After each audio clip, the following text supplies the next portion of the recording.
اعوذ باللہ من الشیطان الرجیم بسم اللہ الرحمن الرحیم اللہم اجعلنا من الذین آمنوا وعملوا الصالحات وتواصوا بالحق وتواصوا بالصبر آمین یا رب العالمین۔ اللہ کی رحمت، اس کی مدد اور اس کی توفیق سے آج ہم 22واں پارہ پڑھیں گے۔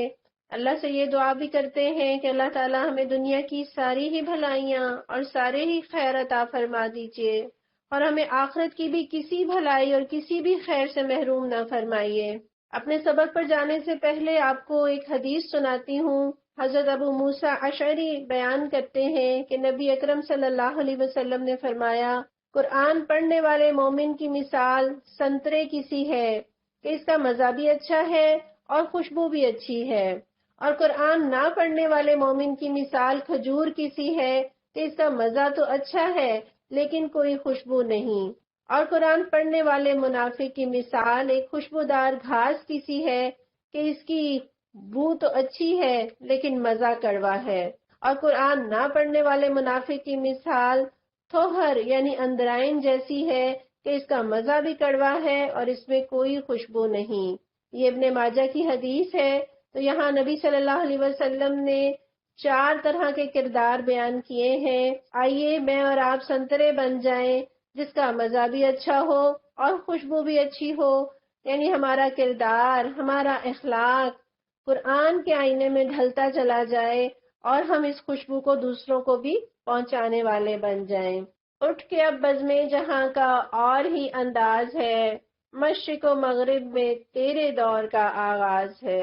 سورہ احزاب کی آیت نمبر 30 سے ہم اپنا سبق شروع کرتے ہیں۔ نبی صلی اللہ علیہ وسلم کی بیویوں، تم میں سے جو کسی صریح فحش حرکت کا ارتکاب کرے گی اسے دوہرا عذاب دیا جائے گا۔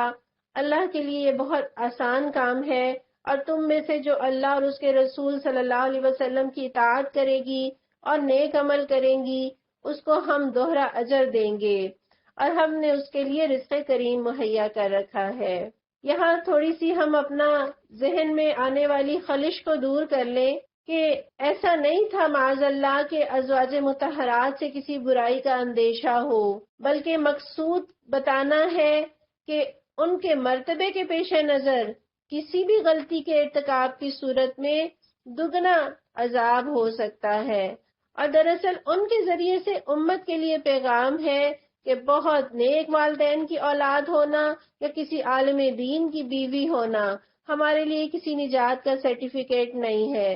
ہم قرآن میں حضرت نوح علیہ السلام کے بیٹے کا، حضرت ابراہیم کے والد کا اور حضرت لوط علیہ السلام کی بیوی کا ذکر پڑھ چکے ہیں، اور ساتھ ہی یہ چیز اللہ تعالیٰ سمجھانا چاہ رہے ہیں کہ گناہ پر دوہرا عذاب اور نیکی پر دوہرا اجر۔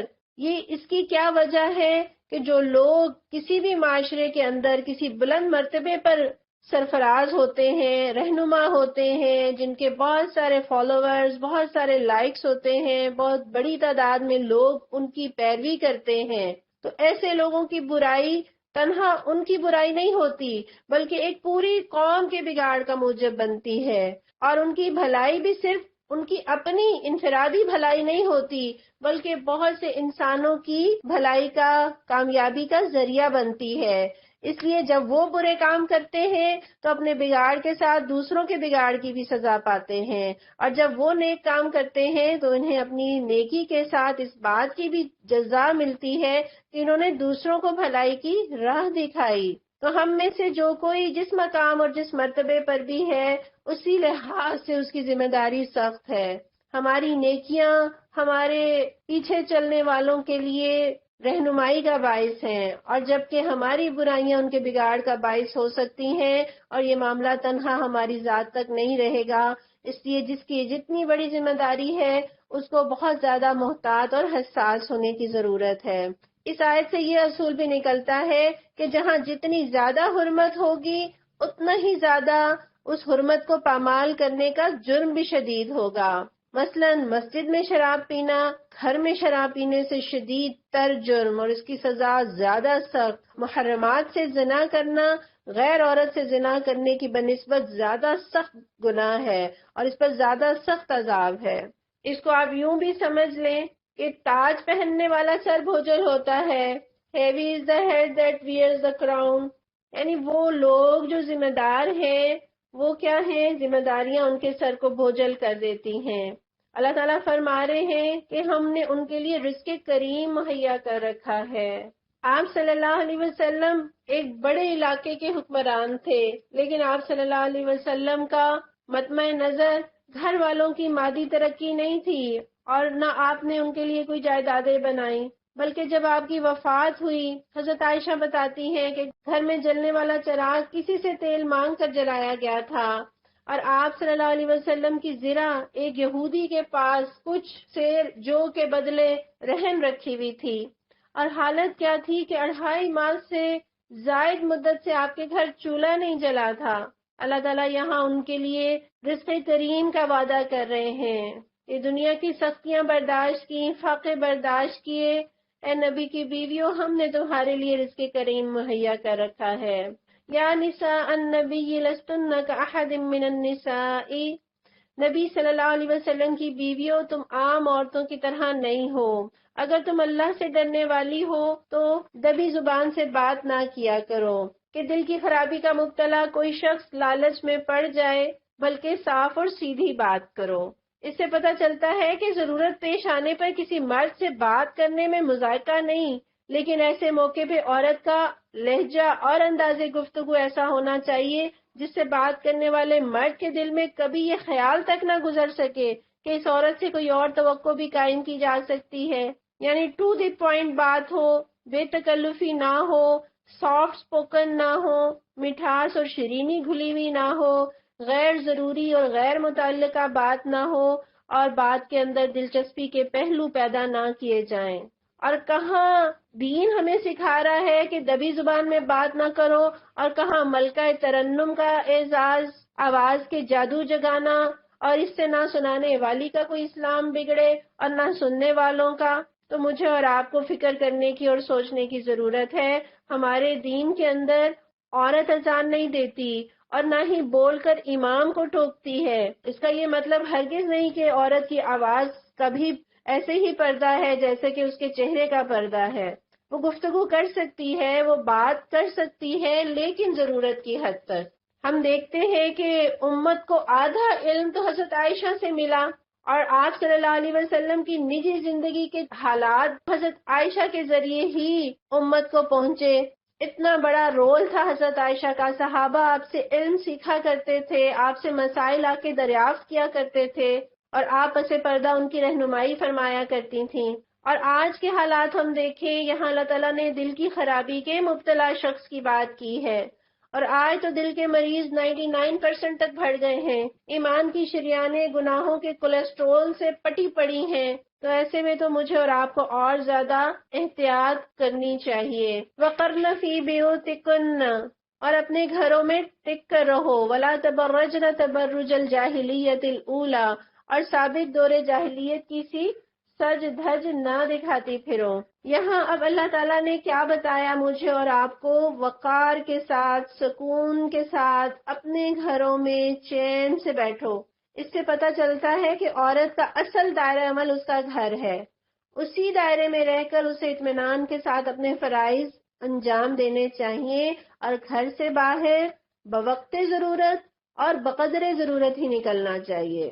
اور جب نکلنا ہے تو اس کے بھی طریقہ کار اللہ تعالیٰ نے بتا دیا کہ نکلنا ہے تو نکلا جا سکتا ہے، لیکن اس کا طریقہ کیا ہوگا، اس کا انداز کیا ہوگا۔ حضرت انس سے روایت ہے کہ عورتوں نے حضور صلی اللہ علیہ وسلم سے دریافت کیا کہ ساری فضیلت تو مرد لوٹ لے گئے، وہ جہاد کرتے ہیں، اللہ کی راہ میں بڑے بڑے کام کرتے ہیں، ہم کیا عمل کریں کہ ہمیں بھی مجاہدین کے برابر اجر مل سکے؟ تو آپ صلی اللہ علیہ وسلم نے جواب میں فرمایا، جو تم میں سے گھر میں بیٹھے گی وہ مجاہدین کے عمل کو پالے گی۔ تو اس کا مطلب کیا ہے کہ مجاہد تبھی پوری تندہی کے ساتھ اللہ کی راہ میں لڑ سکتا ہے جب اسے اپنے گھر کی طرف سے پورا اطمینان ہو کہ اس کی بیوی اس کے گھر کو اور بچوں کو سنبھالے بیٹھی ہے، اور اسے کوئی خطرہ اس بات کا نہ ہو کہ پیچھے سے وہ کوئی گل کھلا بیٹھے گی۔ اور یہ اطمینان جو عورت اپنے مرد کو فراہم کرے گی وہ گھر بیٹھے اس کے جہاد میں برابر کی حصے دار ہوگی۔ اور آپ صلی اللہ علیہ وسلم یہ بھی ارشاد فرماتے ہیں، عورت مستور رہنے کے قابل چیز ہے، جب وہ نکلتی ہے تو شیطان اس کو طاقتا ہے، اور اللہ کی رحمت سے قریب تر وہ اس وقت ہوتی ہے جبکہ وہ اپنے گھر میں ہو. یعنی اگر ہمیں اللہ کی رحمت چاہیے اور اللہ کی رحمت کے قریب ہونا ہے تو اپنے گھروں میں رہیں. اس میں ایک بات یہ بھی ہے وَقَرْنَ فِي بُيُوتِكُنَّ میں کہ گھر عورت کا ہے اور اسی کے نام سے منسوب ہوگا. اسی لیے آپ صلی اللہ علیہ وسلم کی ازواج مطہرات کے جو حجرے تھے وہ ان کے ناموں کے ساتھ منسوب تھے. اچھا، قرآن کا یہ قانون ہے. اور ہم دیکھیں پیارے نبی صلی اللہ علیہ وسلم یہ بھی فرماتے ہیں جگہوں میں بہترین جگہ مساجد ہیں اور بدترین جگہ بازار. اور آج کی خاتون بدترین جگہ جانے کو ہر وقت تیار، کبھی ونڈو شاپنگ کے نام سے اور بھاؤ تاؤ ریٹ اور یہ ساری چیزیں. عورت کا، ایک مومن عورت کا اصل مقام اس کا گھر ہے. اور ہمارے مردوں کو بھی اس بات کی احتیاط کرنی چاہیے کہ وہ گروسری کے لیے اور باہر کے کاموں کے لیے اپنی عورتوں کو مجبور نہ کریں. باہر کے کام مرد کی ذمہ داری ہے اور گھر کے کام عورت کی ذمہ داری ہے. یہ اللہ تعالیٰ نے عورت اور مرد کی فطرت میں، اس کی ساخت میں، اس کی صلاحیتوں میں اللہ نے فرق رکھا ہے. مشین بنانے والا ہی یہ جانتا ہے کہ یہ مشین اس سے کس جگہ اور کیسا اور کتنا کام لیا جانا چاہیے اور کہاں اس سے کام لیا جائے گا تو یہ خراب ہو جائے گی. اور اس برابری کے نعرے نے عورت کو مرد کے برابر جو لا کر کھڑا کیا اس کو اپنے مقام سے بھی گرا دیا. سستی لیبر کے حصول کے لیے مردوں نے عورت کو فیکٹریوں میں لا کر اور جابز میں لا کر جھونک دیا اور اپنی نگاہوں کی تسکین کے لیے. اور عورتوں میں بھی یہ احساس کمتری کہ مردوں کی طرح باہر نکل کے کام کیوں نہ کریں. ہم یہ دیکھتے ہیں کہ اگر سورج، چاند، زمین، آسمان، پہاڑ، درخت سب اپنا مقام چھوڑ کر دوسرے کے مقام میں جانے کی کوشش کریں تو زمین میں کیسا فساد برپا ہو. تو ایسا ہی فساد برپا ہوتا ہے جب عورت اپنا مقام چھوڑ کر مرد کے مقام میں گھستی ہے. گو بوقت ضرورت اگر اس کے اندر صلاحیت بھی ہے اور اس کو ضرورت بھی ہے، موقع ہے اور حدود کے اندر رہتے ہوئے اگر وہ کچھ کمانا چاہے تو کما سکتی ہے، لیکن اصل دائرہ اس کا گھر ہے. فیملی کی قیمت پہ نہیں، بے حیائی کی قیمت پر نہیں، نسلوں کی بربادی کی قیمت پر نہیں. اور قرآن یہ بھی کہہ رہا ہے کہ سابق دور جاہلیت کسی سجدہ نہ دکھاتی پھرو. یعنی یہاں اللہ تعالیٰ نے عورت کی زیب و زینت جو کہ عورت کو پسند ہے، محبوب ہے، وہ زیب و زینت کرنا چاہتی ہے، بننا سنورنا عورت کا بنیادی حق ہے، لیکن کس کے لیے؟ اپنے لیے، اپنے شوہر کے لیے، اپنے محرم رشتہ داروں کے لیے بنے سنورے، کوئی حرج نہیں، اچھی بات ہے، پسندیدہ ہے. لیکن اسلام میں عورت پبلک کی پراپرٹی نہیں ہے، دوسروں کی نگاہوں کی لذت کا سامان نہیں ہے. اور یہ کلچر کوئی ماڈرن کلچر نہیں ہے، قرآن اس کو جاہلیت کا کلچر کہتا ہے. آپ صلی اللہ علیہ وسلم نے فرمایا 3 آدمیوں کی ہلاکت کے متعلق کچھ نہ پوچھو. ایک وہ عورت جس کا شوہر موجود نہ ہو اور وہ اس کی تمام دنیاوی ضروریات میں اس کی کفایت کرتا ہو اور وہ اس کے پیچھے دور جاہلیت کی طرح زیب و زینت ظاہر کرتی پھرے. اور جہاں پر عورت کا یہ مقام ہے، مرد کے لیے بھی بلا ضرورت گھر سے باہر رہنا پسندیدہ نہیں. آپ صلی اللہ علیہ وسلم سے حضرت عقبہ بن عامر نے پوچھا کہ نجات حاصل کرنے کا گر کیا ہے، تو آپ صلی اللہ علیہ وسلم نے فرمایا اپنی زبان پر قابو رکھو اور چاہیے کہ تمہارے گھر میں تمہارے لیے گنجائش ہو اور اپنے گناہوں پر رویا کرو. عورت کی مثال آپ یوں لے لیجئے جیسے کوئی قیمتی ہیرا ہوتا ہے، اور قیمتی ہیرا ہر جگہ پہن کر نہیں جایا جاتا، اسی جگہ جو ہیرے کے لائق ہو. تو اللہ تعالیٰ مجھے اور آپ کو سمجھ عطا فرما دے. عورت اور مرد کی مساوات ہے وہ کیا ہے کہ عورت کو اس کا حق دیا جائے اور مرد اپنے فرائض اور اپنی ذمہ داریوں کو ادا کرے. اور اس کے ساتھ ہم یہ بھی دیکھیں بہرحال ضرورت کے وقت صحابیات بھی گھروں سے باہر نکلی ہیں. انہوں نے غزوہ احد میں زخمیوں کو پانی پلانا، ان کی مرہم پٹی کرنا اور زخمیوں کو شفٹ کرنا، یہ سارے کام صحابیات نے کیے ہیں. مساجد میں جانا اور عید کی نماز میں جانا اور ملنے کے لیے جانا، ایک دوسرے کو عیادت کے لیے جانا، تو اس میں کوئی حرج نہیں ہے. ضرورتاً عورت گھر سے باہر نکل سکتی ہے، لیکن یہ کہ وہ اپنی حدود کے اندر رہتے ہوئے جو اللہ نے، قرآن نے، اسلام نے اسے مقام دیا ہے اور جو انداز دیا ہے اسی انداز کے اندر. یعنی اسلام نے مرد اور عورت کو صرف دنیاوی معاملات میں ہی نہیں بلکہ دینی حوالے سے بھی مختلف قاعدوں کا پابند کیا ہے. مثلا نماز باجماعت کی پابندی مردوں کے لیے ہے، عورتوں کے لیے نہیں۔ روزے میں عورت کی مختلف حالتوں کی پیش نظر اس کو چھوٹ اور سہولت ہے، اور یہ سہولت مردوں کو حاصل نہیں۔ اسی طرح حج میں احرام کا لباس مردوں کے لیے بالکل الگ ہے، لیکن عورت اپنے ہی لباس میں پردے اور ستر کے ساتھ جو ہے وہ احرام کی حالت میں ہوتی ہے۔ بالوں کا بھی عمرے اور حج کے بعد جو کٹنا ہے وہ مختلف ہے، لیکن اجر و ثواب میں مرد اور عورت دونوں برابر ہیں۔ یہ ہے اصل میں برابری۔ وَأَقِمْنَ الصَّلَاةَ، اور نماز قائم کرو، اور زکوٰۃ دو، اور اللہ اور اس کے رسول کی اطاعت کرو۔ اللہ تو یہ چاہتا ہے کہ تم اہل بیت نبی صلی اللہ علیہ وسلم سے گندگی کو دور کرے اور تمہیں پوری طرح پاک کرے۔ یعنی جیسے جیسے اللہ اور اس کے رسول کی اطاعت ہوتی جائے گی، احکامات پر عمل کرتے جائیں گے، ہماری زندگیاں پاک ہوتی جائیں گی۔ یاد کرو اللہ کی آیات اور حکمت کی ان باتوں کو جو تمہارے گھروں میں سنائی جاتی ہیں۔ یعنی قرآن پڑھنے کے بعد جب ہم نے اپنے گھروں میں قرآن پڑھ لیا، اس کے بعد اب یہ باتیں نہ ہوں، فیشن کی باتیں، اداکاراؤں کی باتیں، ڈراموں کی باتیں، فضول باتیں، ان کی بجائے کیا ہے؟ دین کی باتیں، قرآن کی باتیں۔ اور یہاں آیات کے ساتھ حکمت کا ذکر، تو حکمت سے مراد کیا ہے؟ نبی صلی اللہ علیہ وسلم کی احادیث، آپ کی سنت، یہ حکمت ہے کہ آپ نے آیات پر عمل کر کے دکھایا۔ کیسے عمل کرنا ہے؟ تو قرآن اور سنت، ان دونوں باتوں سے اپنے گھروں کو سنوارو، اپنی اولادوں کو سنوارو۔ بے شک اللہ لطیف اور باخبر ہے۔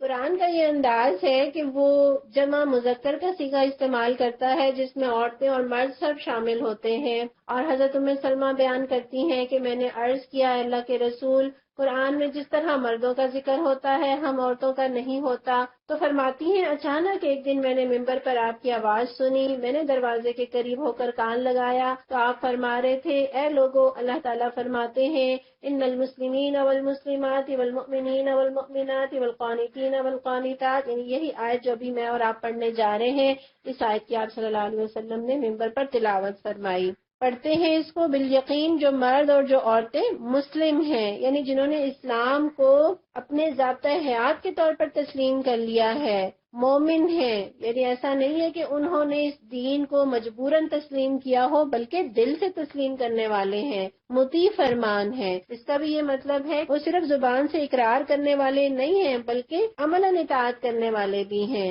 راست باز ہیں۔ راست باز ہیں سے کیا مراد ہے؟ والصادقین والصادقات، یعنی اپنی گفتگو میں بھی سچے ہیں اور اپنے معاملات میں بھی کھرے ہیں۔ جھوٹ، فریب، بددیانتی، یہ چیزیں ان کی زندگی میں نہیں پائی جاتی۔ والصابرین والصابرات، اس کا کیا مطلب ہے؟ یعنی صبر کرنے والے ہیں کہ اللہ کے دین پر چلتے ہوئے جو بھی ان کو مشکلات پیش آتی ہیں، جو تکلیفیں بھی اٹھانی پڑتی ہیں، پوری ثابت قدمی کے ساتھ ان کا مقابلہ کرتے ہیں۔ کوئی خوف، کوئی لالچ اور خواہشات نفس کا کوئی تقاضا انہیں اس حق کی راہ سے ہٹانے میں کامیاب نہیں ہوتا۔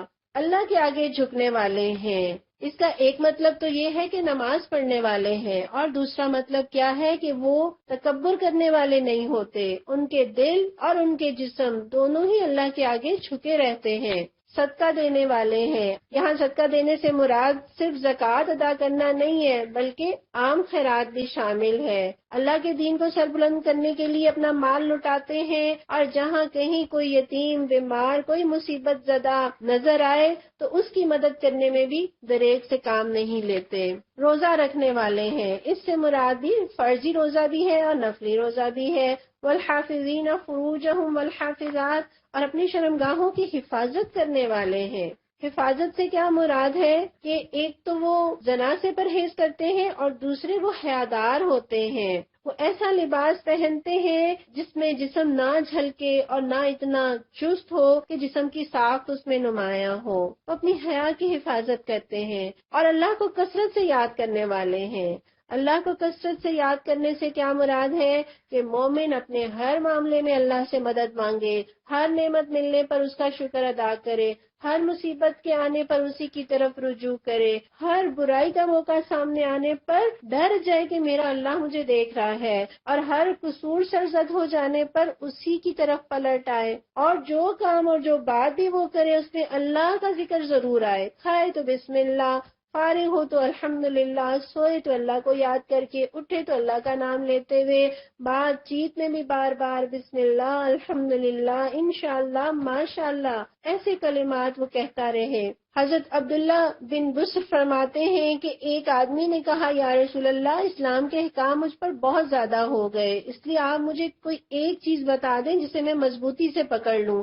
آپ نے فرمایا تیری زبان ہمیشہ اللہ کے ذکر سے تر رہے۔ یہ ترمذی کی حدیث ہے۔ اللہ نے ان کے لیے مغفرت اور بڑا اجر مہیا کر رکھا ہے۔ کسی مومن مرد اور کسی مومن عورت کو یہ حق نہیں کہ جب اللہ اور اس کا رسول صلی اللہ علیہ وسلم کسی معاملے کا فیصلہ کر دیں تو پھر اسے اپنے اس معاملے میں خود فیصلہ کرنے کا اختیار حاصل رہے، اور جو کوئی اللہ اور اس کے رسول صلی اللہ علیہ وسلم کی نافرمانی کرے تو وہ صریح گمراہی میں پڑ گیا۔ صحابہ کہتے ہیں یہ آیت اس وقت نازل ہوئی جب نبی صلی اللہ علیہ وسلم نے حضرت زید کے لیے حضرت زینب کے ساتھ نکاح کا پیغام دیا، لیکن حضرت زینب اور ان کے رشتہ داروں نے اسے نامنظور کر دیا۔ لیکن جب پھر یہ آیت نازل ہوئی تو حضرت زینب اور ان کے سب خاندان والوں نے بغیر کسی تعامل کے تسلیم کر لیا، اور آپ صلی اللہ علیہ وسلم نے پھر خود حضرت زینب کا نکاح پڑھایا۔ اور یہ آیت اگرچہ خاص موقع پر نازل ہوئی، لیکن اس کے اندر جو حکم بیان ہوا ہے وہ دین کا ایک بنیادی اصول ہے۔ اس کی روح سے کوئی مسلمان فرد یا مسلمان قوم یا ادارہ یا عدالت، پارلیمنٹ یا کوئی ریاست، کسی کو اس بات کا حق نہیں پہنچتا کہ جس معاملے میں اللہ اور اس کے رسول صلی اللہ علیہ وسلم کی طرف سے کوئی حکم ثابت ہو اور اس میں پھر وہ اپنی مرضی استعمال کرے۔ مسلمان ہونے کی تو معنی ہی اپنا آپ سرنڈر کرنے کے ہیں، اور اللہ تعالیٰ نے ہمیں یہ شریعت بنانے کے لیے نہیں بھیجا، ماننے کے لیے بھیجا ہے۔ آپ کسی بھی ملک میں جا کر یہ نہیں کہہ سکتے کہ آپ کے 10 قوانین میں سے 8 تو ہم مانیں گے لیکن یہ 2 نہیں مانیں گے۔ آپ وہ 2 چھوڑ کسی ایک قانون کو ہمیشہ نہیں، زندگی میں کسی ایک موقع پر بھی اس کے قانون کو توڑتے ہیں تو وہ آپ کو اسی وقت پکڑ کے جیل میں ڈال دیتے ہیں۔ تو دنیا کے ممالک تو اپنے قوانین کی امپلیمنٹیشن میں اتنے حساس ہوں، لیکن ایک اسلام ہی ایسا دین ہو کہ جس کے قوانین کو ہم نے موم کی ناک بنا لیا، جیسا چاہے اس سے مولڈ کر لیں، جب چاہے مانے جب چاہے چھوڑ دیں، تو ایسا نہیں ہے۔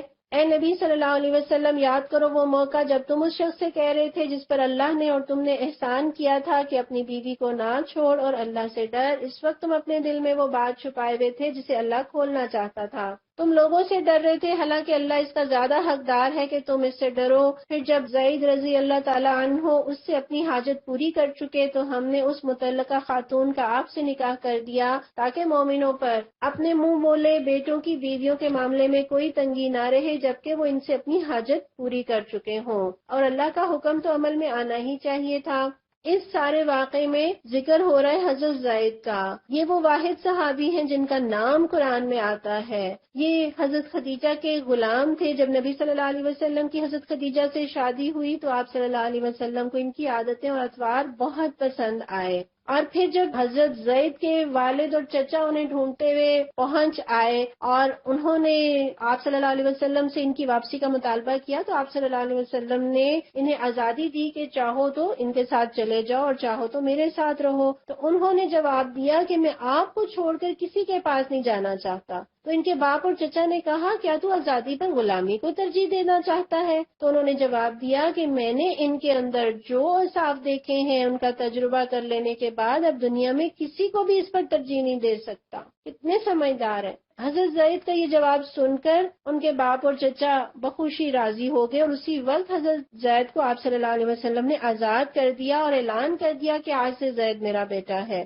اسی بنا پر لوگ انہیں زید بن محمد کہنے لگے۔ اور پھر جب نبی صلی اللہ علیہ وسلم نبی بنائے گئے تو 4 ہستیاں ایسی تھیں جنہوں نے ایک لمحہ تردد کے بغیر آپ کی نبوت پر ایمان لے آئے۔ ان میں ایک حضرت خدیجہ ہیں، دوسرے حضرت زید ہیں، تیسرے حضرت علی ہیں اور چوتھے حضرت ابوبکر صدیق ہیں۔ اور آپ صلی اللہ علیہ وسلم نے خود حضرت زید کا نکاح حضرت زینب سے پڑھایا، لیکن ان دونوں کے درمیان چونکہ حضرت زید ایک آزاد کردہ غلام تھے اور ان کی بیوی ایک اعلیٰ خاندان سے تعلق رکھتی تھیں، لہٰذا ان کی بن نہ پائی۔ اور بخاری میں آتا ہے کہ حضرت زید بن حارثہ آ کر شکایت کرنے لگے تو نبی صلی اللہ علیہ وسلم انہیں یہی کہتے رہے کہ اللہ سے ڈر اور اپنی بیوی کو اپنے پاس روکے رکھ۔ اور چونکہ حضور صلی اللہ علیہ وسلم کو اللہ تعالیٰ یہ اشارہ کر چکے تھے کہ جب زید اپنی بیوی کو طلاق دے دے تو ان سے آپ کو نکاح کرنا ہوگا، اور آپ جانتے تھے کہ اس ماحول میں، اس سوسائٹی میں منہ بولے بیٹے کی بیوی سے نکاح کرنا کیا معنی رکھتا ہے، اور وہ لوگ جو کہ آپ صلی اللہ علیہ وسلم کے خلاف پہلے ہی خار کھائے بیٹھے ہوں، اس لیے آپ صلی اللہ علیہ وسلم ہچکچا رہے تھے۔ اسی لیے حضرت انس فرماتے ہیں اگر اللہ کے رسول صلی اللہ علیہ وسلم کوئی چیز چھپانے والے ہوتے تو اس بات کو ضرور چھپا لیتے۔ اور یہاں آپ آیت میں دیکھ رہے ہیں کہ ہم نے اس کا نکاح تم سے کر دیا۔ حضرت زینب فخر سے کہا کرتی تھی کہ تمہارے نکاح تمہارے ولیوں نے کیے اور میرا نکاح خود اللہ تعالیٰ نے 7ویں آسمان پر کیا۔ یہ بھی بخاری کی حدیث ہے۔ تو اس میں میرے اور آپ کے لیے کیا پیغام ہے کہ ہم نے کوئی بھی پیغام پہنچاتے ہوئے لوگوں سے نہیں ڈرنا، خواہ وہ لوگوں کو بات کتنی ہی ناپسند کیوں نہ ہو۔ اور ہم کہتے ہیں پہاڑ تو ٹل سکتا ہے مگر خاندان کی رسمیں نہیں بدلی جا سکتی۔ اللہ تعالیٰ نے یہاں پر اس معاشرے میں رائج رسموں کو توڑا نبی صلی اللہ علیہ وسلم کے ذریعے سے۔ ہم بھی ان جاہلانہ رسموں کو توڑنے والے ہوں جن کا جاہلیت کے ساتھ تو بڑا گہرا تعلق ہے مگر اسلام کے ساتھ ان کا کوئی تعلق نہیں۔ اور اللہ کا حکم تو عمل میں آنا ہی چاہیے تھا۔ نبی پر کسی ایسے کام میں کوئی رکاوٹ نہیں جو اللہ نے ان کے لیے مقرر کر دیا ہو۔ یہی اللہ کی سنت ان سب انبیاء کے معاملے میں رہی جو پہلے گزر چکے ہیں، اور اللہ کا حکم ایک قطعی طے شدہ فیصلہ ہوتا ہے۔ یہ اللہ کی سنت ہے ان لوگوں کے لیے جو اللہ کے پیغامات پہنچاتے ہیں اور اسی سے ڈرتے ہیں، اور ایک خدا کے سوا کسی سے نہیں ڈرتے، اور محاسبے کے لیے بس اللہ ہی کافی ہے۔ لوگو، محمد صلی اللہ علیہ وسلم تمہارے مردوں میں سے کسی کے باپ نہیں۔ ما کان محمد ابا احد من رجالکم ولکن رسول اللہ وخاتم النبیین وکان اللہ بکل شیء علیما، مگر وہ اللہ کے رسول اور خاتم النبیین ہے اور اللہ ہر چیز کا علم رکھنے والا ہے۔ یہاں اللہ تعالیٰ نے کس بات کا اعلان کر دیا کہ آپ صلی اللہ علیہ وسلم آخری نبی ہیں اور آپ کے بعد کوئی نبی نہیں۔ آپ صلی اللہ علیہ وسلم فرماتے ہیں رسالت اور نبوت ختم ہو گئی، اب میرے بعد نہ کوئی رسول ہے نہ کوئی نبی۔ یہ بات لوگوں پر شاق گزری تو آپ نے فرمایا لیکن مبشرات باقی ہیں۔ لوگوں نے کہا یا رسول اللہ مبشرات کیا ہیں؟ آپ نے فرمایا مسلمان کا خواب، اور وہ نبوت کے اجزاء میں سے ایک جز ہے۔ اور آپ صلی اللہ علیہ وسلم فرماتے ہیں، بخاری کی ایک حدیث ہے کہ میری اور مجھ سے پہلے انبیاء کی مثال اس آدمی کی ہے جس نے ایک مکان بنایا اور اسے ہر لحاظ سے خوبصورت بنایا مگر ایک کونے میں ایک اینٹ کی جگہ چھوڑ دی۔ لوگ اس کو چاروں طرف سے گھوم کر دیکھتے ہیں اور اس پر تعجب کرتے ہیں اور کہتے ہیں یہ اینٹ کیوں نہیں لگائی گئی؟ تو وہ اینٹ میں ہوں اور میں خاتم النبیین ہوں۔ اے لوگوں جو ایمان لائے ہو، اللہ کو کثرت سے یاد کرو اور صبح و شام اس کی تسبیح کرتے رہو۔ آپ دیکھیں بار بار اللہ تعالیٰ اپنا ذکر کرنے کی اور کثرت سے ذکر کرنے کا حکم دے رہے ہیں، اور ہم دیکھتے ہیں کہ ہر عبادت کی کوئی نہ کوئی حد اللہ تعالیٰ نے مقرر فرمائی ہے۔ جس طرح نماز ہے تو دن میں 5 مرتبہ، روزے ہیں تو سال میں 1 مہینہ، زکوٰۃ ہے تو سال میں 1 مرتبہ، اور اگر حج ہے تو وہ بھی استطاعت اگر رکھتے ہوں تو زندگی میں 1 مرتبہ۔ لیکن اللہ کو یاد کرنا ایسی عبادت ہے کہ اللہ تعالیٰ نے اس کی کوئی حد مقرر نہیں کی۔ بیٹھے ہیں، لیٹے ہیں، کھڑے ہیں، رات میں، دن میں، ڈرائیونگ کر رہے ہیں، چاہے آپ ایروپلین پہ جا رہے ہوں، آپ چاہے کسی بحری جہاز کا سفر کر رہے ہوں، آپ امیر ہیں، غریب ہیں، صحت مند ہیں، بیمار ہیں، آپ چپکے چپکے کر رہے ہیں یا آپ کھل کر رہے ہیں، یعنی ہر حال میں اللہ کا ذکر کرتے رہو۔ اور یہ کتنی خوبصورت عبادت ہے کہ پیارے نبی صلی اللہ علیہ وسلم فرماتے ہیں کیا میں تمہیں وہ عمل نہ بتاؤں جو تمہارے اعمال میں سب سے بہتر ہے اور تمہارے مالک کے ہاں سب سے زیادہ پاکیزہ ہے اور تمہارے درجات میں سب سے بلند ہے اور تمہارے لیے سونا اور چاندی خرچ کرنے سے بہتر ہے، اور اس سے بھی بہتر ہے کہ تم اپنے دشمنوں سے ملو، پھر وہ تمہاری گردنیں اڑائیں اور تم ان کی گردنیں اڑاؤ۔ صحابہ نے عرض کیا کیوں نہیں یا رسول اللہ؟ آپ نے فرمایا وہ اللہ کا ذکر ہے۔ یعنی کتنی پیاری یہ عبادت ہے۔ اللہ کا ذکر کرتے رہیں گے تو انشاءاللہ ہم اپنی زندگیوں کا اور اپنے وقت کا درست استعمال کر سکیں گے، غیبتوں سے، چغلیوں سے، بہت ساری برائیوں سے بچ جائیں گے۔ اس موقع پر آپ کو ایک حدیث سناتی ہوں۔ اللہ کے رسول صلی اللہ علیہ وسلم نے فرمایا جو شخص ایک دن میں 100 مرتبہ کہے سبحان اللہ و بحمدہ، پاک ہے اللہ اپنی ساری خوبیوں کے ساتھ، اس کے گناہ سمندر کے جھاگ کے برابر بھی ہوں تو معاف ہو جاتے ہیں۔ سبحان اللہ و بحمدہ، یہ بخاری کی حدیث ہے۔ کیا مشکل ہے اور کتنا وقت لگتا ہے، کتنے پیارے پیارے اذکار ہیں، ان اذکار کو یاد کر لیں اور فارغ اوقات میں چلتے پھرتے کام کرتے ان اذکار کو کرتے چلے جائیں، اور یہ بہترین اور پیارا ذکر سبحان اللہ و بحمدہ والذی یصلی علیکم، وہی ہے جو تم پر رحمت فرماتا ہے اور اس کے ملائکہ تمہارے لیے دعائے رحمت کرتے ہیں، فرشتے بھی دعائے رحمت کرتے ہیں ذکر کرنے والوں کے لیے۔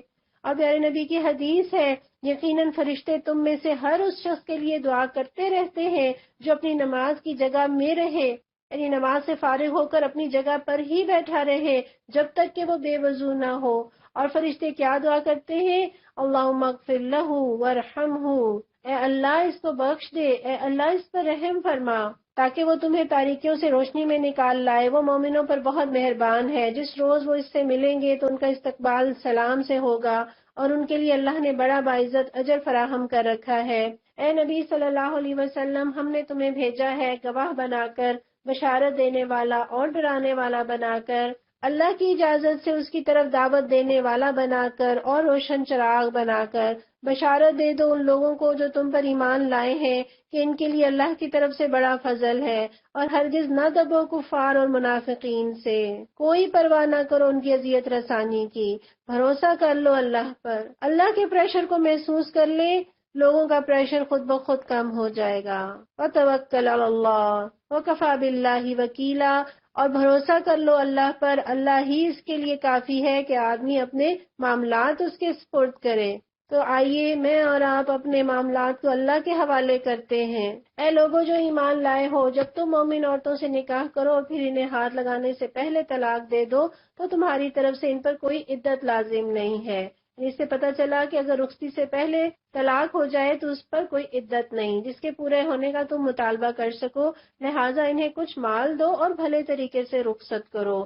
مال دو یعنی اگر مہر مقرر نہیں ہوا تو کچھ تحائف وغیرہ دے کر رخصت کرو، اور اگر مہر مقرر ہو چکا ہے تو نصف مہر دے کر رخصت کیا جائے۔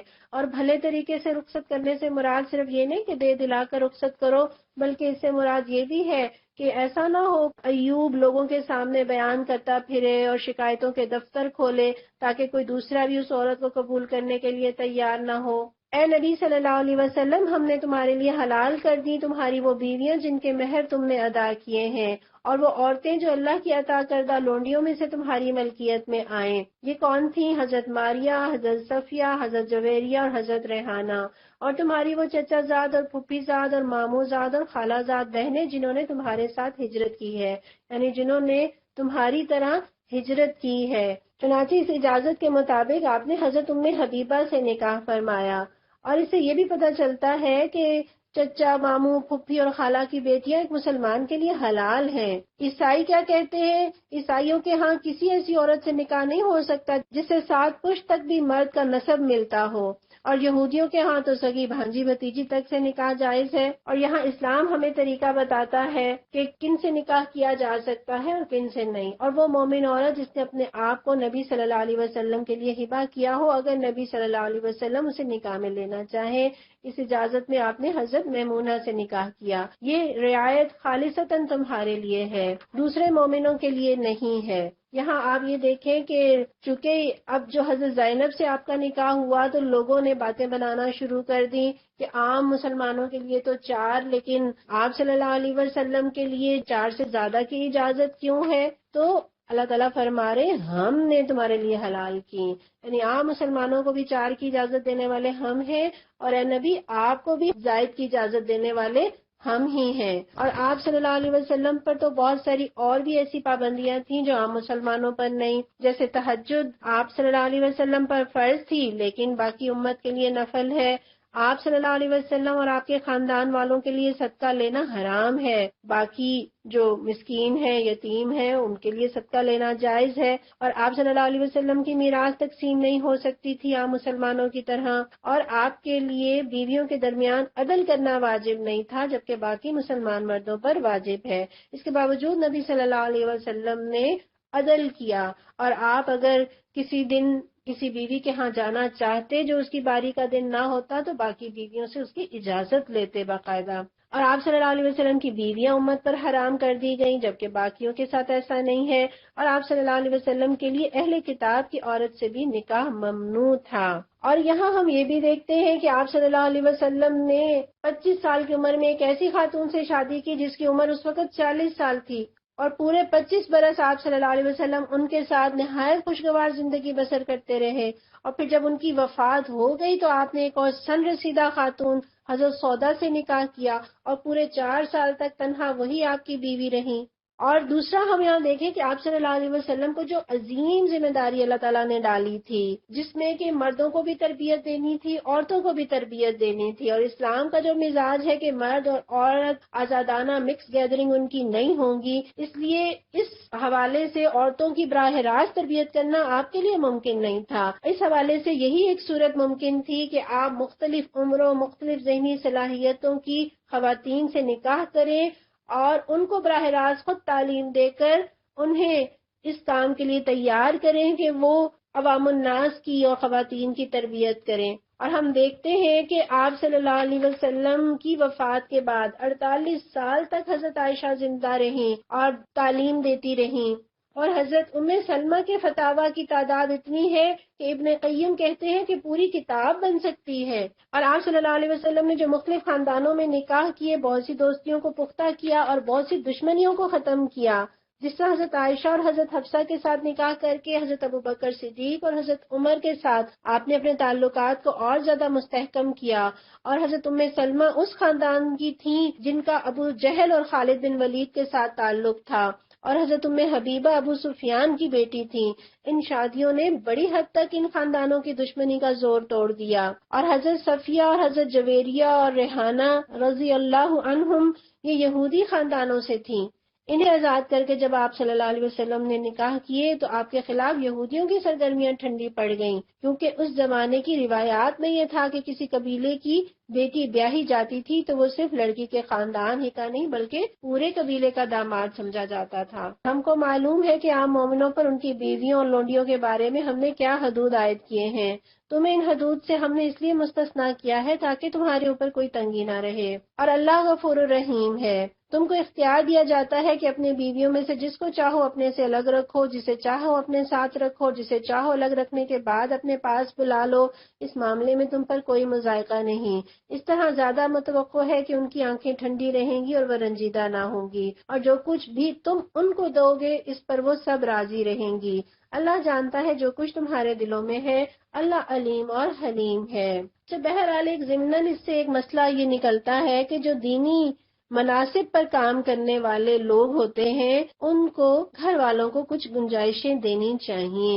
وہ ذمہ داریاں جو ایک عام فرد کی ہوتی ہیں اور ایک کوئی ذمہ دار فرد ہو کسی منصب پر بھاری ذمہ داری پر، اس کو تھوڑی سی گنجائش دینی چاہیے. اس کے بعد تمہارے لیے دوسری عورتیں حلال نہیں، اور نہ اس کی اجازت ہے کہ ان کی جگہ اور بیویاں لے آؤ خواہ ان کا حسن تمہیں کتنا ہی پسند ہو. البتہ لونڈیوں کی تمہیں اجازت ہے اور اللہ ہر چیز پر نگران ہے.